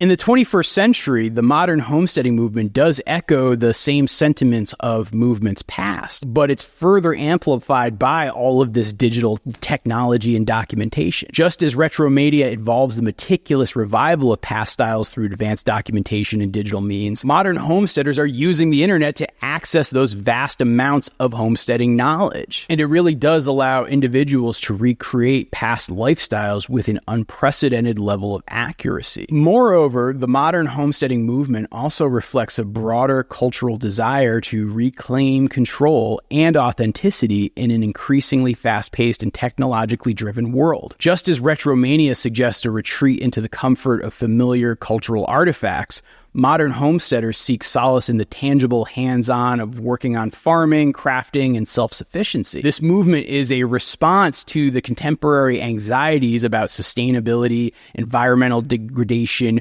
racial unrest, impersonal natures of interacting in society, like all of those things. Modern homesteading, I do think, is very much a backlash to that. And in some ways, I think that backlash is a positive, but I also think that backlash continues to carry some significant negatives as well. Lies, lies, lies, lies, lies, lies, lies, lies. No figure in American history did more to propagate the agrarian myth than Thomas Jefferson. Through his writings and his policies, Jefferson cultivated an idealized vision of rural life that has profoundly influenced American cultural and political identity to this very day. His celebration of the yeoman farmer as the embodiment of virtue, self-reliance, and democratic spirit laid the foundation for a persistent narrative that equates agricultural life with the essence of American values. Jefferson's portrayal of the independent small farmer as the paragon of citizenship was rooted in his belief that those who worked the land were inherently virtuous and crucial to the nation's moral and political fabric. He famously declared that those who labor in the earth are the chosen people of God, if ever he had a chosen people. This idealization positioned the yeoman farmer as not only the backbone of democracy, but also as a guardian of the republic's virtues. Jefferson argued that the simple, honest labor of farming instilled independence and moral integrity, contrasting sharply with the perceived corruption and vice found within urban industrial life. All the animals come out at night. Whores, buggers, queens, fairies, dopers, junkies, sick, venal. Someday a real rain will come and wash all this scum off the streets.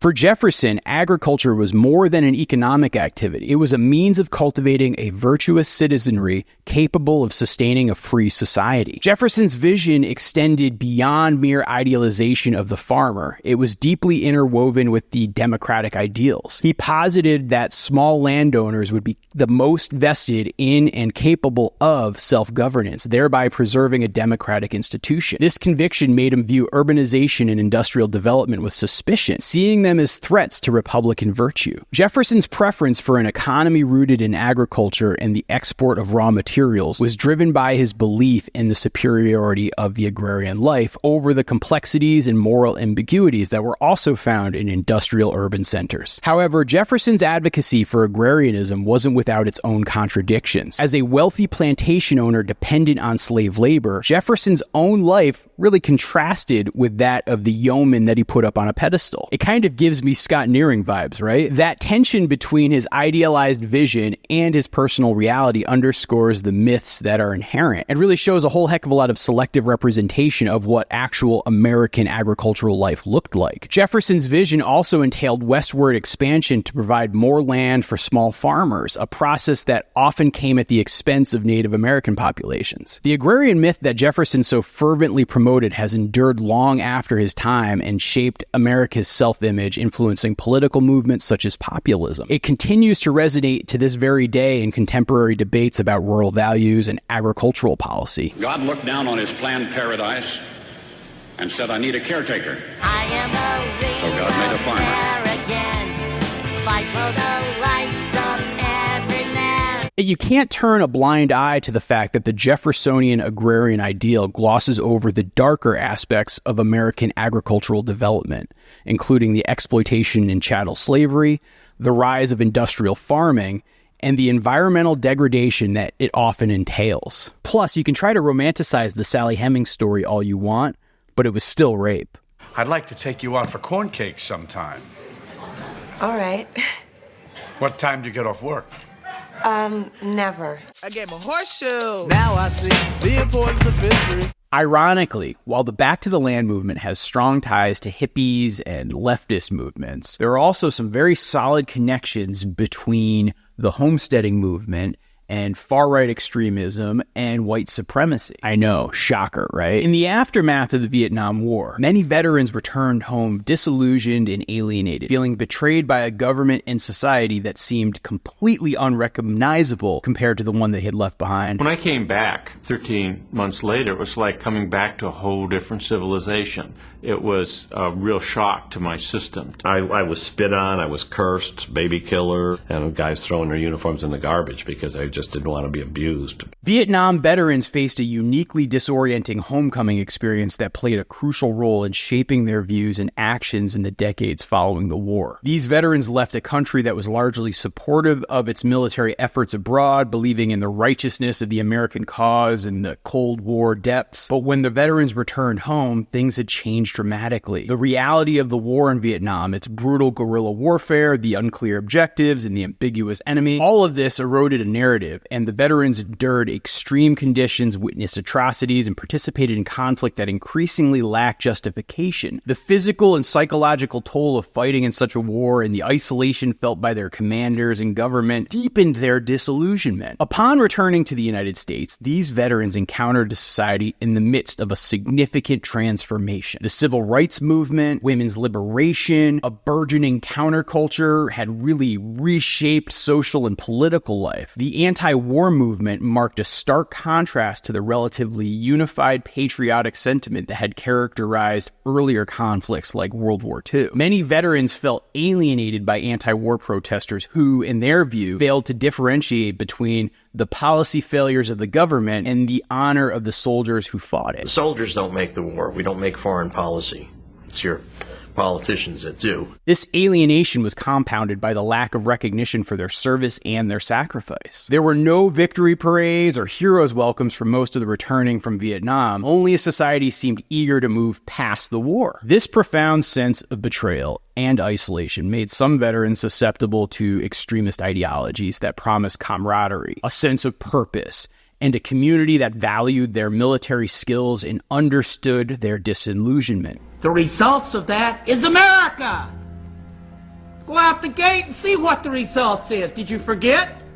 You remember what it was like last time you was home? Last time you was downtown? The last time you were in a public school or an institution? Or the last time you watched television? The narrative of betrayal was powerful, painting the government as corrupt, disconnected from the people it was supposed to serve, including those who risked everything in defense of that country. With its ideals of self-sufficiency and independence from government interference, the homesteading movement, which was sort of adjacent and or a part of the Back to the Land movement, offered these vets a tangible way to reclaim some sense of control over their lives. Many of the leaders of these extremist movements pushed the idea of self-sufficiency. It was a way to pull back and encourage its members to detach from mainstream society and move off to a place of their own and separate from the broader culture. Once separated, once establishing this sense of self-sufficiency, what was now normal could shift and change to the will of many of these extremist leaders. And if you look over the last 40 years at most conflicts with extremist right-wing groups in the United States,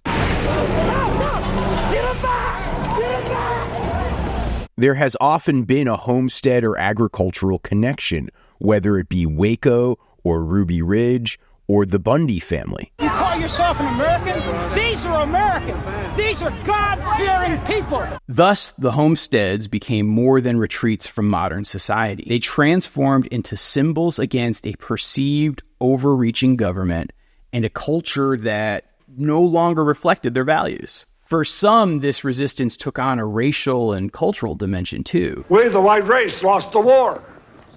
A plague known as Jews won the war, infiltrated our bloodstream of our race in every country in which we reside. Where the purity of living a rural life off the land became intertwined with notions of racial purity and cultural superiority. There is no such thing as black power. There is no such thing as Jewish domination. You can deny them authority over you, but you've got to want to. Leaders within the far-right extremist movements, such as Louis Beam, explicitly linked their military experiences in Vietnam to a broader racial and cultural war at home. Beam, leveraging his combat experience and network of disaffected veterans, called for a continuation of the war on American soil against perceived threats to white supremacy. This call resonated with folks who felt marginalized by the rapid socio-political changes that were happening in the country. The paramilitary culture and survivalist elements within the homesteading movement provided the perfect breeding ground for radicalization as they emphasized self-reliance, preparedness, qualities that easily transmuted into militaristic training grounds for white supremacist activities. And this convergence of factors, a generation of combat-trained veterans, a movement that romanticized rural self-sufficiency, and an ideological framework that painted the federal government and multiculturalism as existential threats to white identity, created a potent mix that fueled the rise of far-right extremism, strains of which we continue to experience today. If you're wondering whether you're crunchy or not, ask yourself, have I gone down the rabbit hole of toxins found in tea bags, even some of the organic ones? If the answer is no, you are not. I mean, how many of you guys have ever heard of the Crunchy Mom alt-right pipeline? It's kind of an extension and an evolution of the exact same thing. The Crunchy movement and the Tradwives lead to the alt-right for the same reason.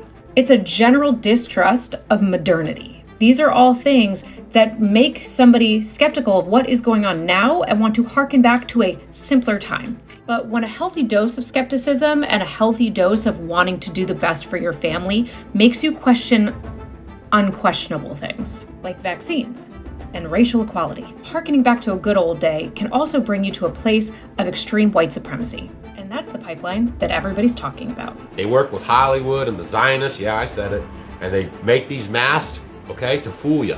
Because America is now DEI, diversity, equity, and inclusion. Doesn't matter what your qualifications are, it only matters the color of your skin or how you bang in bed. Or when I go to a conference like Homesteaders of America and I hear those folks spouting things about Christian nationalism. And you need to really rally around a Christian ethic for your community to work, but you all have to be on the same page, right? Everyone in my community is going to be a Christian. Security isn't something you've really been thinking about. You just bought some guns, ammo, and you got a country boy attitude. I'm like, that's not a course of action. You don't know what's coming. So if you don't have just the smallest semblance of enemy tactics, you just don't have a chance. You see that, right? To be able to really repel and be ready to fight a criminal, you must be able to think like them. The solution, guys, is three-part. Number one is you have a community of trained defenders, and I want to put special emphasis on the word trained. We understand we're only as strong as our weakest link. So everyone's got to really be on board with security. It is our most important prep because security is the thing that allows you to keep all of your resources and people safe. Without security, you're screwed. It is telling that our founders of the United States, they gave you the First Amendment that had all the good stuff, right, to freedom. And then they gave you the Second Amendment so that you could keep it all. Without arms, you can't possibly keep your freedom. Two, you need hardened physical defenses. That means I need your property to start being more physically defensible. And then number three, you need guns, ammo, and equipment. If you have 3 guard positions, with 1 guard per position, there's 3 shifts. Well, that's 9 people needed in a day for guard duty. And this is probably a good point in the video where I should actually talk about some connections I've had with Homesteaders of America, because I feel like I would be ignoring something really important if I did. Over the last several years, I have made video content on YouTube and TikTok and Instagram and such, and a lot of that content has resonated with homesteading communities. And in years past, I would go to conferences like Homesteaders of America. It was actually where I met a lot of good friends of mine who are still my friends to this very day. And there's a lot of things like the premise of homesteading that actually seem really good, like being more connected to the land, having more self-sufficiency, growing your own food. None of those things by themselves are bad. But what I noticed is when I attended Homesteaders of America in 2019, it was largely apolitical and mostly just focused on figuring out ways to grow your own food and become more self-sufficient. I was actually slated to be a speaker at the 2021 Homesteaders of America, but after the organization made some pretty loud statements against vaccines and mask mandates related to COVID, I actually backed out of speaking in the conference. But that said, since it was still the place where a lot of my friends were going, even though I opted not to be a speaker, I ended up attending the 2022 Homesteaders of America conference and even shot a couple of videos down there. But what I saw at that conference both saddened and scared me, because what I saw was that organization was veering even further to the right than what I had sensed the year before. You're going to have some sophistication in dark days ahead if you plan to keep your family safe and keep your stuff. And then the even crazier part about it all is, after attending Homesteaders of America and making a video talking about my experience and what I saw and how it made me uncomfortable, I got a fair amount of backlash in response. Atheists attacking Christians now, and it's okay for some reason. That doesn't sound good at all. I should probably crack open this bougie seltzer and enjoy it while I watch these clips. A little Jewish boy that went to a Catholic school that is now an atheist. So clean and refreshing. He's really sly. He's really good and really slick with words, almost like a trickster, you might say. It's a really slippery, sly way to do it. The Bible warns us about people like him. That's not what I was expecting. I'm not exactly sure if that's a dog whistle or a slide whistle. But what the hell, man? And so, yeah, if you had asked me 5 years ago if I thought homesteading and the homesteading movement was a good thing, I would have given you a hearty, full-throated heck yeah. These days, I feel like my answer is it's wildly complicated. Again, I truly believe there are major problems in our food system here in the United States and really as a whole on planet Earth. I really do think there's actually benefits to people finding a stronger connection to where their food comes from and even taking a hand in producing their own food if they can. And no, just because a person wants to homestead or homesteads or grows their own food, it does not make them a racist. But a lot of the themes, energies, and attentions that have risen up in the homesteading community in the last few years, they also have me very concerned. And now, please don't hear me say any of this and misinterpret it or misconstrue it as me saying that I think that all people who are into homesteading are preppers or far-right extremists or white nationalists. That is absolutely not what I'm saying either. But what I am saying is some of the largest homesteading organizations out there operating today in the United States can absolutely trace their roots back to the far-right extremism and homesteading movements that sprung up following the Vietnam War. And don't even get me started on some of the largest homesteading content creators. And that's because their agenda is to push you off of this backyard farming, to push you off of growing food for yourself, to push you off of the farmers and the ranchers, and to put you into this synthesized meat, right? The stuff they're going to make plant-based, all this stuff, right? So that way they can create a new revenue stream. I'm going to do a whole nother video about that. Leave it down below if you want to hear that video. The very idea of homesteading is absolutely rooted in American individualism, land theft, white supremacy, and the weird yearning for like Thomas Jefferson's yeoman farmer wet dream. Where do we go now? Where do we go? Where do we go now? Now, for those of you guys wondering whatever happened to the Back to the Land movement, well, the answer to that question is that the Back to the Land movement is still here with us. The difference is it's at this point splintered off into countless subcultures and aesthetics that you see constantly everywhere all of the time. The Back to the Land movement didn't just disappear, it evolved. And it goes well beyond just farming or homesteading content or even tradwifery. Doomsday preppers, off-grid living, the tiny house movement, van life, car camping, cottagecore, hobbitcore, urban farming, permaculture, solar punk, forest bathing. Wait, forest bathing can't be a real thing, can it? All right, I gotta get a look at this for myself. Forest bathing. What the Sigma? This is so weird.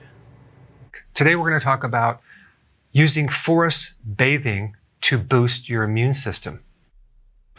Apparently forest bathing is a real thing. Irregardless, my point still stands. When compared to the dualistic movement of the 1970s, Back to the Landers, where you had the hippie version and the Nazi version, there are now so many splintered aesthetics and subcultures, it's hard for a boy to know what even to do. If video killed the radio star, then it was the internet that killed subcultures.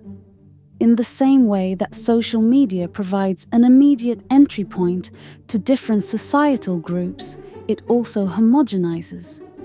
As we try harder than ever to differentiate ourselves from each other, elements of subcultures are increasingly coveted because of their connection to the fringes. And the fact of the matter really is that each of these aesthetics is just simply a reaction to the world that we now live in.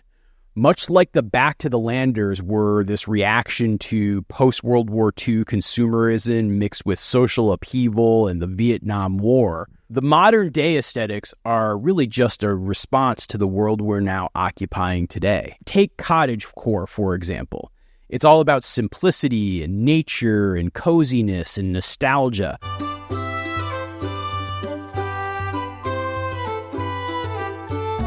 Cottagecore has been the standout aesthetic of 2020 for the same reason that everything else happened in 2020. Trapped at home, people developed a better appreciation of small things like cooking, baking, just walking outside. Cottagecore became a way to virtually escape something that is physically inescapable. People who identify with this aesthetic often find themselves gardening and baking and indulging in a variety of handicrafts. Visually, it's a feast of these pastoral scenes and vintage clothing and rustic decor. And for many folks, cottagecore is just a form of escapism, a way to romanticize the world that you now live in. It's a reaction to this fast-paced, hyper-connected reality.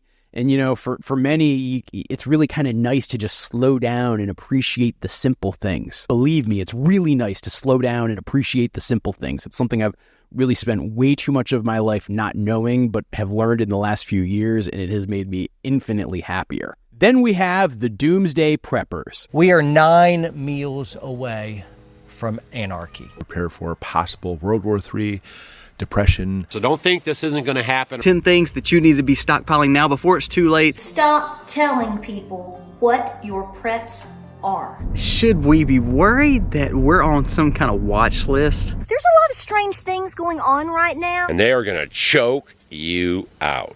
Their core values are centered on self-reliance and survival. They stockpile supplies. They prepare for emergencies. They focus on self-defense. Their aesthetics are utilitarian. You know, think about these underground bunkers filled with white plastic tubs of dehydrated food. Rather than doing 2 buckets at a time, I'd rather do 200 buckets at a time. You take these buckets, and these buckets have the poop and the pee. Just kind of knocking out some of the leftover residue. And in a world full of uncertainties, preppers find comfort and security in being prepared. And for as much as I often make fun of doomsday preppers because it seems so extreme, when you pull it back and really examine what doomsday preppers are all about, it's really just about securing the safety and protection of your loved ones and yourself, particularly in a world where you feel like everything is constantly destabilized and everything's at risk and everything is dangerous. And to be very clear about this one, I'm not saying I agree with that premise, but I can empathize and understand where somebody's coming from if they fall down that rabbit hole. And then you can also look at a movement like solar punk, where it's all about sustainability and optimism for the future. You know, people in this subculture really are trying to embrace things like renewable energy and permaculture and degrowing the world and green technologies. And they're trying to paint this optimistic future versus so much of futurism, which is like doom and gloom.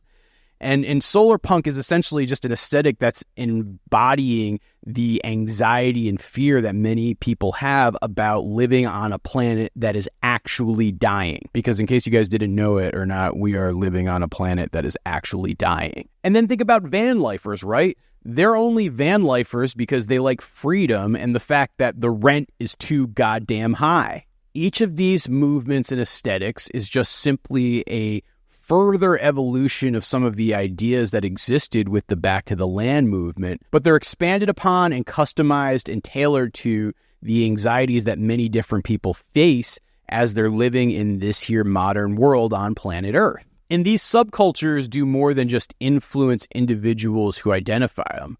They do shape the broader societal trends. They push us to reconsider our relationship with nature and technology and each other. And they really have actually some people challenging the status quo and inspiring innovation, which I see as all good things.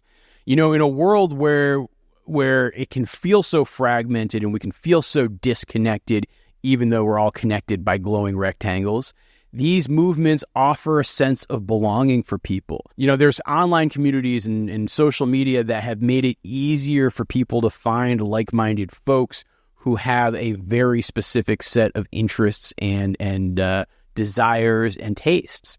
And all of that really does create something that I think everybody craves, and that's community and identity. Because yes, in a world where we're constantly all scrolling and looking at all the other monkeys in our tribe, and we're faced with the question of what makes us a special and different monkey and more special and different than all of the other monkeys. Well, of course, I'm just a tiny, frightened animal. I'm going to look towards the most powerful and fertile appearing of our species for information on how to survive. Need to find out what that Jennifer Aniston is doing. She's a strong, sexy monkey. She's going to tell us where all the bananas are located. Aesthetics and subcultures really are this personality starter pack that allows you to start to feel somewhat different in a sea of sameness. You know, I think that's very much the case for me personally. You know, when I look back to when I was in my 30s and I was working a job as a marketing executive in the financial service industry, and I was really feeling unhappy with life and feeling depressed and starting to wonder, like, is this all my life is going to amount to? So much of it was I was feeling sad about the fact that I was just a drone just like everybody else. And as I started to go down the road of exploring starting a farm and buying this farm and then making the life-altering decision to come move out to this farm, like each of those steps started to give me my own personal identity and make me feel different from everybody else. And the irony of that is I can point out there to the landscape that you see today and say, no, I'm actually exactly like a whole buttload of other people. And I think for me, when I look back, say 10 years ago, that would have been frustrating and that would have made me angry and depressed. As I look at it now, it actually kind of makes me happy. It makes me feel like, wow, there is a world of folks out there who kind of see things my way and want to try to do things in a similar fashion. And I almost take comfort in it, even though in previous parts of my life, I found it frustrating. And so we can all make fun of and laugh at the various subcultures and aesthetics that are out there because we don't get them and they don't speak to us and they don't necessarily connect to our personal values. But at the same time, I think folks really need to recognize and acknowledge that many of these aesthetics are a way for a person to respond to the world that they're now living in. Helen and Scott Nearing were frauds, and they never ever truly lived off the land. And somebody like me is a fraud, and I'm not truly living off the land. And the reality is, most people out there are frauds, and they don't live off the land. But quite honestly, all of that is A-okay. As long as you're being honest about your situation, and you're not blatantly misleading people, and the people who are being misled can apply a better, more skeptical, critical eye to the situations that they're consuming within their social media feeds, I genuinely don't see a problem with those things. And I'm really curious to hear from folks who've watched this overly long video essay to hear why they might personally still have an issue with it. Because after being on this farm now for 6+ years and having pretty much every single day that I rise and wake and do my chores be centered on working with animals and working with plants and working with my hands and really embracing and participating in the physical world, one of the biggest things I can say to you is that sort of thing is just good for your soul. The less time you spend just simply being chronically online or staring at glowing rectangles, and the more time you spend interacting with your physical world, whether that means working with other humans or with creatures or plants or even just digging a gosh darn hole in the earth. All of those things are super satisfying and they will do a world of good for your mental health. And no, you don't even have to be very good at it. Like, especially when you start, you could suck at it. Like, I know when I started like carpentry and building things, I sucked at it. I know that even as I build stuff and do things today, I genuinely am not very good at it. But that doesn't take one iota away from how much joy and satisfaction I can get that if I just spent a day building a fence and I look back and see that fence that I've built, how incredibly satisfying that is. Like, that's really, really good because I'm physically moving my body and I'm getting exercise and I'm getting sunlight and I'm getting fresh air. And I'm also challenging my brain to work in different ways than if I was just sitting in front of a computer and like responding to emails or talking on a conference call or doing some of the things that were so core to past jobs I've had in my life. There is just something incredibly gratifying and satisfying about it. And while we currently live in an information and service economy, and that's where most of the jobs now exist, and that's how you're going to earn most of your money and most of your employment, to find those opportunities where you can work with your hands and maybe balance out some of that information work with actual physical work, brother, it's just going to make you a whole heck of a lot happier. But also, as you're out there seeing other people doing those things and potentially learning from those other people, don't be afraid to take inspiration and motivation from the things you're seeing them do, but also don't use that as a cudgel to beat yourself up because you don't think you're good enough or because you think those folks have perfect lives and you don't, or even the fact that, well, maybe you could emulate it and do all the things that they're doing and you can end up in that exact same spot, because the answer there is, brother, it won't. And just realize that even those people that you see and perceive as living off the land, they're really not living off the land. For those small homesteaders who might be making their way, they probably have some form of off-homestead or off-farm income that's driving and supporting at least some of the things that they do. Same thing goes for most small farmers. Even the successful small farms that I know that aren't taking any subsidies from the government and aren't necessarily taking some sort of subsidies and subsidizing their farm from some sort of off-farm activity. Pretty much all of the folks that I know who are doing both of those things also have probably scaled up their business to the point where they have a team of people who are able to operate on their behalf and support them and do those things for them. And there is nothing wrong with that, but just know that if you actually want to live off the land, you're going to probably have to act as a manager and a boss, and you're not going to just be able to do it all yourself. And so there is an extreme myth of that hermit who's just able to live alone and apart from the world and support themselves. That really does not happen. I think maybe the only example that I could see that's a little bit different is, there's a growing movement of collectivism and like community farms and community supported farms that are collectives where it's not just sort of an owner operator who has employees, but like a bunch of folks banding together to operate some sort of farming entity. I think that might be the one exception. But even in that instance, these are not people who are living alone and have gone back to the land. These are people who have formed communities to work together to harvest the bounties of the land. And that's actually very, very different. Very beautiful, but also very, very different. And it's not to say that that type of situation is for everybody. I mean, I know for me, as somebody who's an introvert, having to work as a collective and with a bunch of people on a daily basis would probably drive me insane, and I would probably drive them insane. So if you're taking anything away from this video, be skeptical, but also be you, and also get out there in the world. I think all of those things kind of working together are sort of the solution. I don't know. Let me know what you think. I hope you guys have enjoyed this video. It's kind of a departure from some of the stuff that I've done.